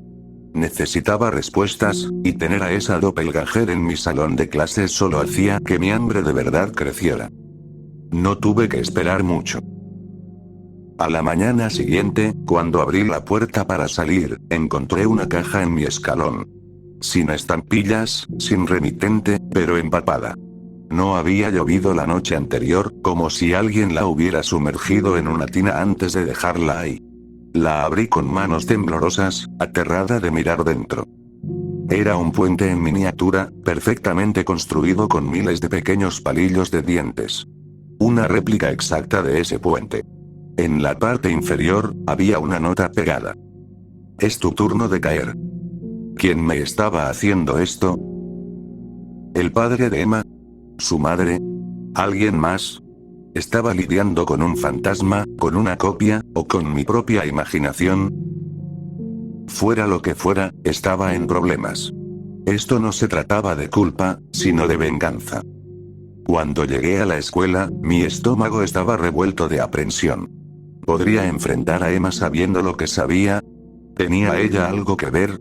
¿Estaba culpando a una niña inocente? Tenía tantas preguntas, y necesitaba respuestas. Pero las cosas solo empeoraban. La primera mitad del día transcurrió con normalidad. A la hora del almuerzo, entré en la cafetería, esperando que el caos me distrajera de mis pensamientos. Pero lo que vi solo me hizo sentir peor. Vi, en cámara lenta, cómo un grupo de chicos de quinto grado se burlaba de un niño flaco y pálido de segundo grado, creo que se llamaba Ives. Cuando me acerqué para intervenir, los matones huyeron, como suelen hacer en cuanto ven a una figura de autoridad. Mientras escapaban, Emma se acercó a Ives y le ofreció la mitad de su sándwich, con una sonrisa idéntica a la que solía hacer mi mejor amiga. No podía creerlo.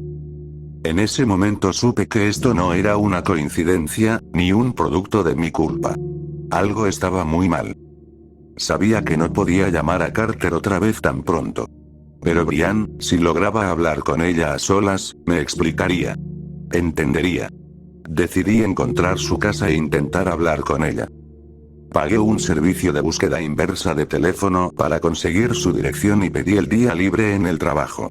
Conducir hasta allá fue como viajar en el tiempo, estaba a punto de enfrentarme a la fuente misma de mi angustia adolescente, quien tal vez estaba ocultándome la existencia de su hija. Cuando llegué, pasé 45 minutos sentada en el auto, mirando las ventanas apagadas. ¿Podía hacerlo? Tenía que hacerlo. No tenía opción. Subí las escaleras y toqué la puerta antes de pensar demasiado. Toqué de nuevo. Golpeé ambas ventanas. Ni un solo indicio de vida dentro de la casa. ¿Estaba vacía o me estaban ignorando? Tras 10 minutos de golpes inútiles, me senté derrotada en las escaleras. Estaba en un callejón sin salida. Podía esperar hasta que Brian o Carter regresaran. Justo entonces, la puerta del vecino se abrió y un anciano asomó la cabeza. Señorita, ¿está buscando a la familia de esa casa? Sí, lo estoy. ¿Sabe dónde está la señora? Oh, lo siento. Me interrumpió. La esposa ya no vive ahí. Se fue hace unos 6 años. Apenas he visto a su esposo desde entonces. ¿Brian se fue? ¿A dónde? ¿Dejó una dirección? Pregunté, sin mucha esperanza. Pero él me hizo un gesto para que me acercara. Mi esposa la tiene. Brian le pidió que estuviera pendiente de su marido. Ahora tenía en mis manos lo que esperaba que fuera su dirección actual. Tenía el presentimiento de que ella me ayudaría a desenterrar la verdad. Conduje de inmediato, 45 minutos fuera de Boston, sin apenas agradecer a la pareja de ancianos antes de salir disparada de su casa. Cuando llegué a su pequeño departamento, apenas recordé poner el auto en park. Me prometí que llamaría hasta que me atendiera o esperaría hasta que volviera. No fue necesario. Brian abrió la puerta en menos de 5 segundos, y su sonrisa forzada desapareció en una fracción de segundo. Cayó de rodillas de inmediato, arañándose el rostro. Supongo que podía saltarme las presentaciones. Sabía exactamente quién era yo, y por qué estaba allí. Por favor. Sollozó. Brian, no te alteres. Lamento aparecer así, pero no estaría aquí si no te necesitara. Necesito saber qué pasó con... No lo digas. Gritó, apartándose para dejarme entrar. No puedo ayudarte, no pude ayudarla, mi pequeña. Entré, aunque cada fibra de mi ser me decía que huyera. Fui a la diminuta cocina, serví un vaso de agua y se lo llevé a su cuerpo desmoronado en el escaso sofá. Después de unos tragos, se giró hacia mí. Vi la angustia en sus ojos claros, los años de dolor en sus profundas arrugas. Tienes que perdonar lo que estoy a punto de decirte. Cuando lo descubrí, me fui. Tuve que irme. Amábamos a nuestra hija, pero Carter no lo aceptaba. No aceptaba su muerte. No aceptaba su vida. Se derrumbó en sollozos. Brian, no entiendo. Por favor, dime qué pasó ese día. Se giró hacia mí tan rápido que me estremecí. Habló en un tono monótono, como si hubiera ensayado un discurso que nunca tuvo oportunidad de pronunciar. Me quedé helada desde la primera frase. Emma aún estaba viva cuando la sacaron del río. Brian. Dije suavemente. Por favor, dime qué le pasó. ¿Qué le pasó a Emma? Carter sabía que no iba a lograrlo. Empezó a hacer planes de contingencia. Yo no lo sabía, ni siquiera bajaba al sótano, vi los informes en las noticias, los suministros desaparecidos de Masgen, pero no los relacioné, hasta que lo vi. Se quedaba despierto todas las noches. Me desperté a las 3 de la madrugada y la cama estaba vacía. Decidí averiguar qué estaba haciendo. Pensé que solo estaba velando a Emma. Pero no estaba ahí, y ella tampoco. Entré en pánico. Había muerto por fin y él no me despertó para despedirme. No podía ni imaginarlo. Fui al sótano como último recurso, después de ver que su auto seguía en la entrada. Había una tenue luz verde, el suave pitido de máquinas médicas, y pensé que tal vez había trasladado la cama de Emma, aunque no entendía por qué. Pero lo descubrí muy pronto. Había estantes y estantes de frascos, bandejas llenas de jeringas, filas de microscopios. Parecía un laboratorio de una instalación gubernamental, excepto por la oscuridad. Había velas titilando, extraños grabados tallados en el suelo. Emma estaba conectada a un respirador improvisado, con una vía intravenosa alimentándola desde sus pequeñas venas, rodeada de libros viejos y personales. Su cepillo de cabello estaba a sus pies, un dibujo suyo colgaba sobre su cabeza. Carter estaba tan absorto en su trabajo que no me notó, murmurando rápidamente algo que sonaba extranjero. Pero levantó la vista cuando comencé a gritar. No se movió, ni siquiera intentó detener lo que estaba haciendo. Solo me miró con calma y dijo: «Es nuestra niña, Bri». La miré, sin querer creerlo. En realidad, sin siquiera entenderlo del todo. Emma se mantuvo con soporte vital durante 1 año. Continuó. Fingí ignorar los experimentos de Carter y Griega. Sus encantamientos, hasta su muerte. Tienes que perdonarme por eso, pero no habría podido soportar saber lo que pasaba cada noche en mi sótano. Pero cuando murió, supe que esto había ido demasiado lejos. Carter no estaba devastado, estaba exultante. Dijo que no podíamos lamentarnos, que ella no se había ido por mucho tiempo, que pronto volvería a estar en nuestros brazos. Cuando su voz se apagó, supe que había terminado. No podía sacarle mucho más, pero necesitaba que confirmara el horrible pensamiento que me ardía en la mente. Brian, ¿qué hizo Carter con Emma? Ya no podía mirarme a los ojos. En su lugar, fijó la vista en un punto lejano, sus ojos vacíos de cualquier emoción o vida. Era como si las palabras se le escaparan junto con lo poco que quedaba de su alma. Parecía un cascarón vacío. Copiaba su ADN. Todas esas noches en vela, los experimentos riesgosos, la brujería. Clonó a nuestra hija. ¿Dónde trazamos el límite con la ciencia? ¿Cuándo la innovación se vuelve peligrosa? ¿Qué tan lejos es demasiado lejos? Era evidente que Brian no iba a continuar, y yo no estaba segura de si quería seguir escuchando. ¿Le creía? No sabía qué creer. Había escuchado susurros en el pasado, cuando nuestros padres bebían demasiado, sobre la caída de Carter en desgracia dentro del mundo médico. Lo habían expulsado del programa de residencia, y ahora parecía que esos experimentos prohibidos lo estaban llevando de nuevo más allá del límite ético. Necesitaba tiempo para pensar y comprender. Carter me culpaba por la muerte de su hija, pero ¿cuál era su objetivo? ¿Quería inundar mi vida de culpa, torturarme con miedo hasta volverme loca? ¿Quería matarme? Me puse de pie para irme, de repente ansiosa por estar allí sin protección. Sentía que alguien me observaba. Antes de que pudiera darme la vuelta, Brian tomó mi mano y la apretó con fuerza. Esto es más que ciencia, es maldad, no es normal. Carter ya no es el hombre con el que me casé. Se obsesionó, y nada más importó. Se metió demasiado profundo. Por favor, perdónalo. Perdónanos. Pero no vuelvas aquí. Salí corriendo sin decirle una palabra más. No necesitaba escuchar nada más. La semana siguiente intenté retomar mi vida con normalidad durante el día. Pero las noches eran otra historia. El insomnio me dominaba mientras trataba de seguir el rastro de Carter, averiguar dónde estaba y cómo detenerlo. Revisé registros escolares, direcciones postales, documentos fiscales.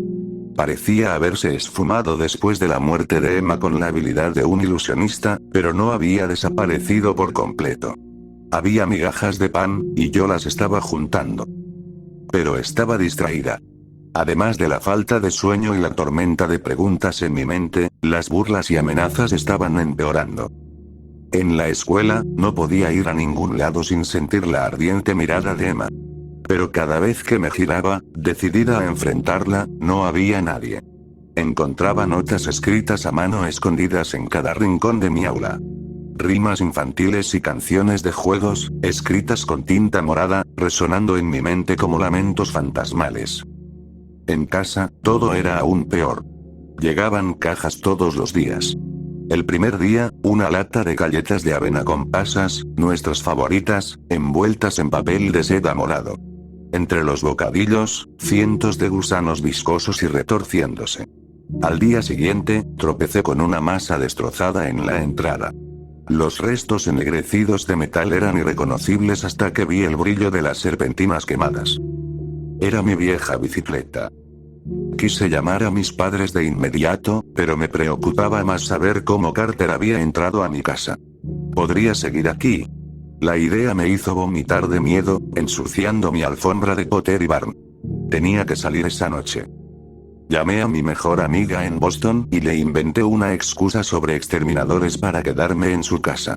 Antes de irme, caminé hasta la esquina y llamé a un cerrajero, pidiendo un servicio de emergencia. Recogí mis nuevas llaves al día siguiente. Estuve a punto de llamar a la policía, pero cualquier cosa que dijera sonaría ridícula, incluso para mí. ¿Cómo explicaba a un padre psicótico y la clonación humana? Me encerrarían en un manicomio antes de poder terminar la frase. Todo parecía normal dentro de casa. Busqué cualquier sorpresa nueva, ventanas abiertas o puertas sin seguro, pero todo estaba en orden, como si el terror de las últimas semanas le hubiera ocurrido a otra persona, en otro lugar. Estaba agotada. Sabía que no podía pasar otra noche en vela investigando, así que me quedé dormida de inmediato. Solo para despertarme 3 horas después con un sonido agudo. Me incorporé de golpe, el corazón martillando en mi pecho. ¿Alguien estaba en mi casa? ¿O solo era un gato molesto afuera de la ventana? Entonces lo volví a escuchar. Una risa infantil, aguda y familiar. Emma. Estaba aquí. La risa continuó resonando en mi casa vacía. Agarré lo primero que encontré, un paraguas junto a mi cama, y avancé con cautela por el pasillo, tratando de localizar el sonido. No oía pasos, y las risas parecían venir de un solo lugar. La sala. Me apoyé contra la puerta, lista para irrumpir, o huir, aún no lo decidía, y noté un sonido débil detrás de la risa. Un clic repetitivo. ¿Una cámara? Me quedé escuchando, conteniendo la respiración, hasta que me di cuenta de que era. Corrí a la sala y encendí las luces, escaneando cada rincón. Busqué debajo de la mesa de café, entre los arreglos florales, y finalmente lo encontré, pegado dentro de la chimenea. Era una grabadora. Esto había ido demasiado lejos. Necesitaba respuestas. Y jamás me sentiría segura sin ellas. Estaba planeando mi siguiente movimiento cuando el teléfono sonó, sobresaltándome hasta la médula. Mi primer pensamiento fue Carter, pasando de una grabadora a una llamada en vivo. Pero la respiración entrecortada al otro lado de la línea se convirtió en sollozos, y reconocí la angustia de Brian al instante. Brian. Son las 3 de la madrugada. ¿Qué está pasando? Tienes que detenerlo. No se detendrá. No sabe cómo. Carter. Brian, dime dónde está. Puedo terminar con esto. No, no, no. Murmuraba, con una voz vacía. No se detendrá. No puede frenar el mal. Lo trajo aquí, lo creó. Tienes que huir. ¿Huir? No podía huir. Habían pasado 20 años, y Carter me había encontrado. Me encontraría en cualquier parte. Tenía que hallarlo primero y entregarlo antes de que esto continuara. Brian, descansa. Mañana voy a verte. Necesito respuestas. Necesito saber dónde encontrar a Emma, cómo detener a Carter. Le estaba suplicando. Es demasiado tarde. La oscuridad ha crecido demasiado, ya no puede contenerla. Solo queríamos recuperar a nuestra pequeña. Nuestra niña se ha ido. La llamada se cortó. Quise ir en ese instante, pero necesitaba dormir y recuperar algo de lógica antes de enfrentarme al abismo en el que ella había caído. Programé mi alarma para las 7 de la mañana y salí de inmediato. Al llegar a su casa, supe que algo estaba mal. Nada parecía fuera de lugar. Las macetas estaban perfectamente alineadas a ambos lados de la puerta. El tapete de bienvenida bien colocado. Las cortinas ondeando con la brisa. Pero la sensación de oscuridad me golpeó desde el momento en que puse un pie en el porche. Toqué la puerta con cautela, sin esperar respuesta. Y tenía razón. No se escuchaba un solo sonido dentro. Entré con el corazón en un puño, esperando encontrar la casa vacía, pero aterrada de lo que realmente podía hallar. El terror me atrapó por completo cuando crucé la sala. Mi estómago cayó al suelo. La bilis me subió por la garganta, sofocándome. Mi corazón se detuvo. Me sentí muerta. No lo estaba. Pero Brian sí. Su cuerpo yacía en el suelo, sin vida. Pensé que antes sus ojos estaban vacíos, pero nada como ahora. No había rastro de luz en ellos. Su alma había abandonado esa casa desolada. Pero lo peor no era su cadáver. A primera vista, parecía un suicidio. La sangre se había drenado de cortes idénticos en ambas muñecas. Pero había algo más. Algo peor. Brian estaba cubierta de fotografías, manchadas de sangre. Reconocí algunas de las copias que colgaban en la casa de mis padres, pero con una diferencia. En todas, las cabezas habían sido recortadas. Brian. Mis padres. Yo. Todas nuestras cabezas habían desaparecido, y las imágenes se esparcían sobre su cuerpo sin cuidado. Encima de la montaña de fotos ensangrentadas, algo blanco brillaba. Me incliné, con el estómago revuelto, y lo recogí. Era una nota, escrita en tinta morada. Arrancada de un cuaderno en espiral, con los bordes aún irregulares. Igual a las que había encontrado en mi aula las últimas 2 semanas. Decía solo 2 palabras. Tú sigues. En la vida, siempre estamos cruzando líneas. Tal vez sea diciéndole a una amiga cómo se veía realmente con ese vestido de cóctel, o llamando al trabajo para decir que irás a un funeral cuando en realidad solo querías ir a ese concierto. Pequeñas mentiras blancas, sin intención de hacer daño. Pero, ¿qué pasa cuando cruzas la línea y ya no hay vuelta atrás? En mi caso, ni siquiera puedo ver la línea. Está tan lejos detrás de mí que, aunque lo intentara, no podría encontrar las migajas que dejé atrás. Regresé a casa desde la de Brian después de unas entumecedoras 15 horas en la estación de policía. No pude decirles nada, ni sobre las fotos ni sobre la advertencia. Mencioné a Carter, todavía figuraba como su esposo en los registros médicos, y me quedé 4 horas más para ver si podían localizarlo. La última dirección que tenían era su casa en Nueva Jersey. No sé cómo, pero desapareció de todo registro público. Ese pensamiento me consumió durante todo el trayecto a casa. Tenía que encontrarlo. Ahora no tenía opción. Ya no había vuelta atrás. Quería desplomarme en cuanto crucé la puerta, y lo habría hecho de no ser por 2 cosas. El miedo ciego y la fotografía sobre la repisa de la chimenea. Era una foto de mi clase del año anterior, tomada en el día de campo. Mi mente todavía estaba embotada, pero de pronto supe dónde encontrar a Carter. Los registros escolares de Emma. Para inscribir a un estudiante, necesitaban una dirección física. Incluso si no podía acceder a los archivos, o si de alguna forma estaban falsificados, podía seguirla cuando saliera de la escuela. Ella me llevaría hasta su padre. Antes de dormir, revisé mi casa en busca de sorpresas o entradas sin cerrar. Todo parecía en orden, pero aún así no dormí bien. El día siguiente iba a ser un desastre. Mi mente estaba dispersa, mis movimientos eran lentos, mis ojos enrojecidos. Lo único que me mantenía en pie era la luz al final del túnel, la posibilidad de ponerle fin a esta pesadilla. Mi plan de respaldo falló en cuanto empezó la clase. Emma estaba ausente. En el fondo, sabía que no volvería. Necesitaba esos archivos.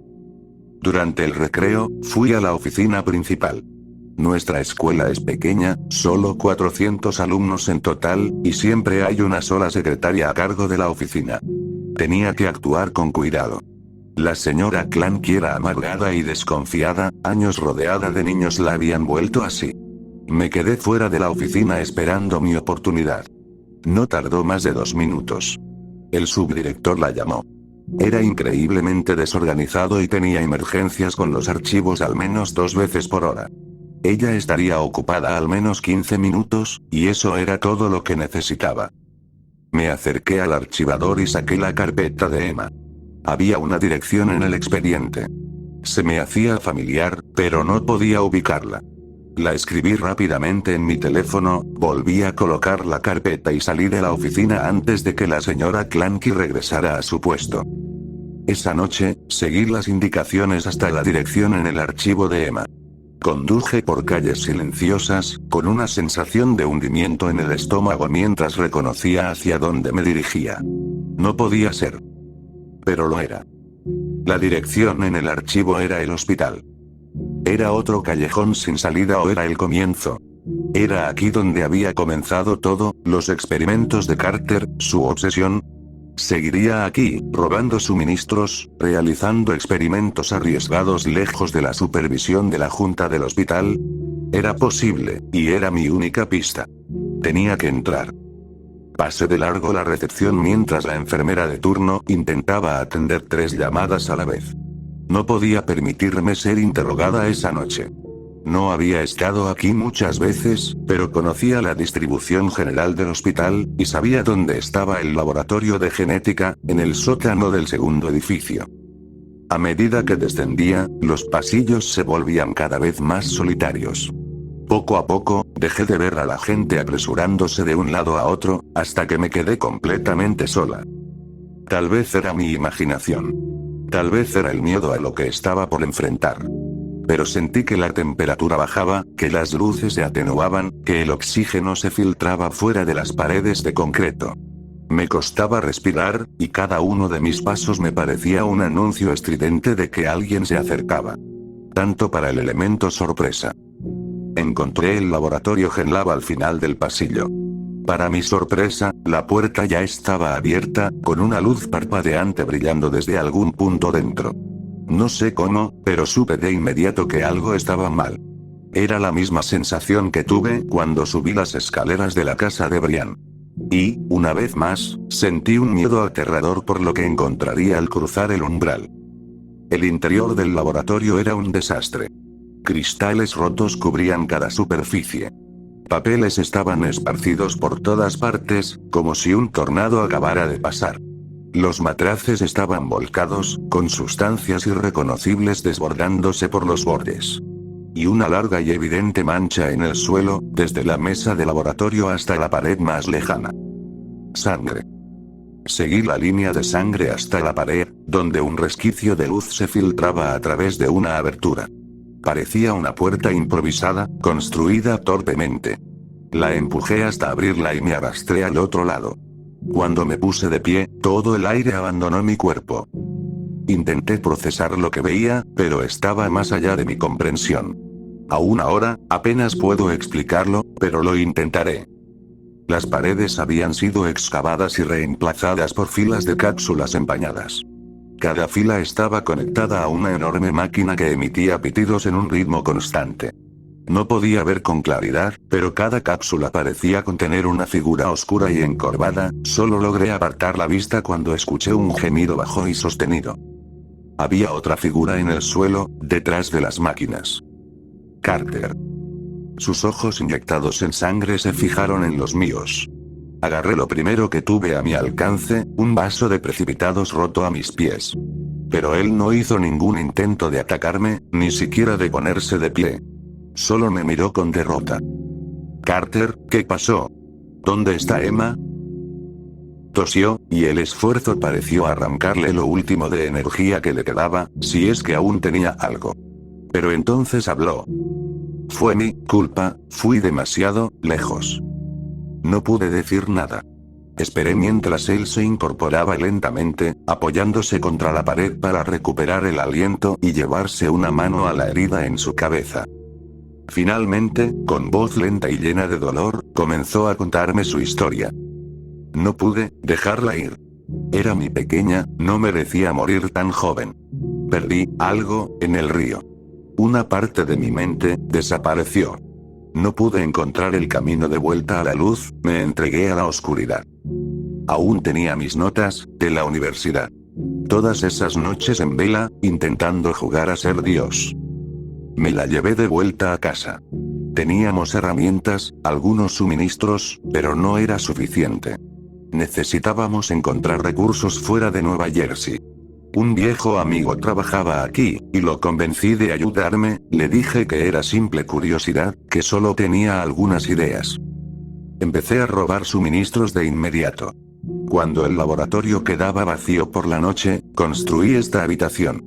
Emma estaba conectada a un respirador, apenas viva, pero viva. Cuando tuve lo que necesitaba, lo intenté todo. Durante años lo intenté. Nada funcionaba. Estuve tan cerca, podía sentirla regresando a mí de una manera nueva. Pero cada clon moría, y Emma se desvanecía. Tenía que encontrar la manera de hacerlo funcionar antes de perder mi oportunidad para siempre. Comencé a estudiar el ocultismo, algo de lo que nos habíamos burlado en la facultad de medicina. Era mi última esperanza, si es que aún me quedaba algo de esperanza dentro. Encontré un ritual que daría vida a los clones, que mantendría a mi pequeña con vida, siempre que sacrificara su cuerpo original. Cuando Brian lo descubrió, se fue. No la culpé, pero yo ya estaba demasiado hundido. Me había sumergido en este agujero negro con un solo propósito, y no podía ver la luz. No me importaba lo que me pasara. Solo quería recuperar a mi hija, aunque eso significara cruzar una línea de la que no podría regresar. No me preocupaba mi alma. Hace 3 años, en la noche de luna llena, todo estaba listo. Los clones estaban preparados.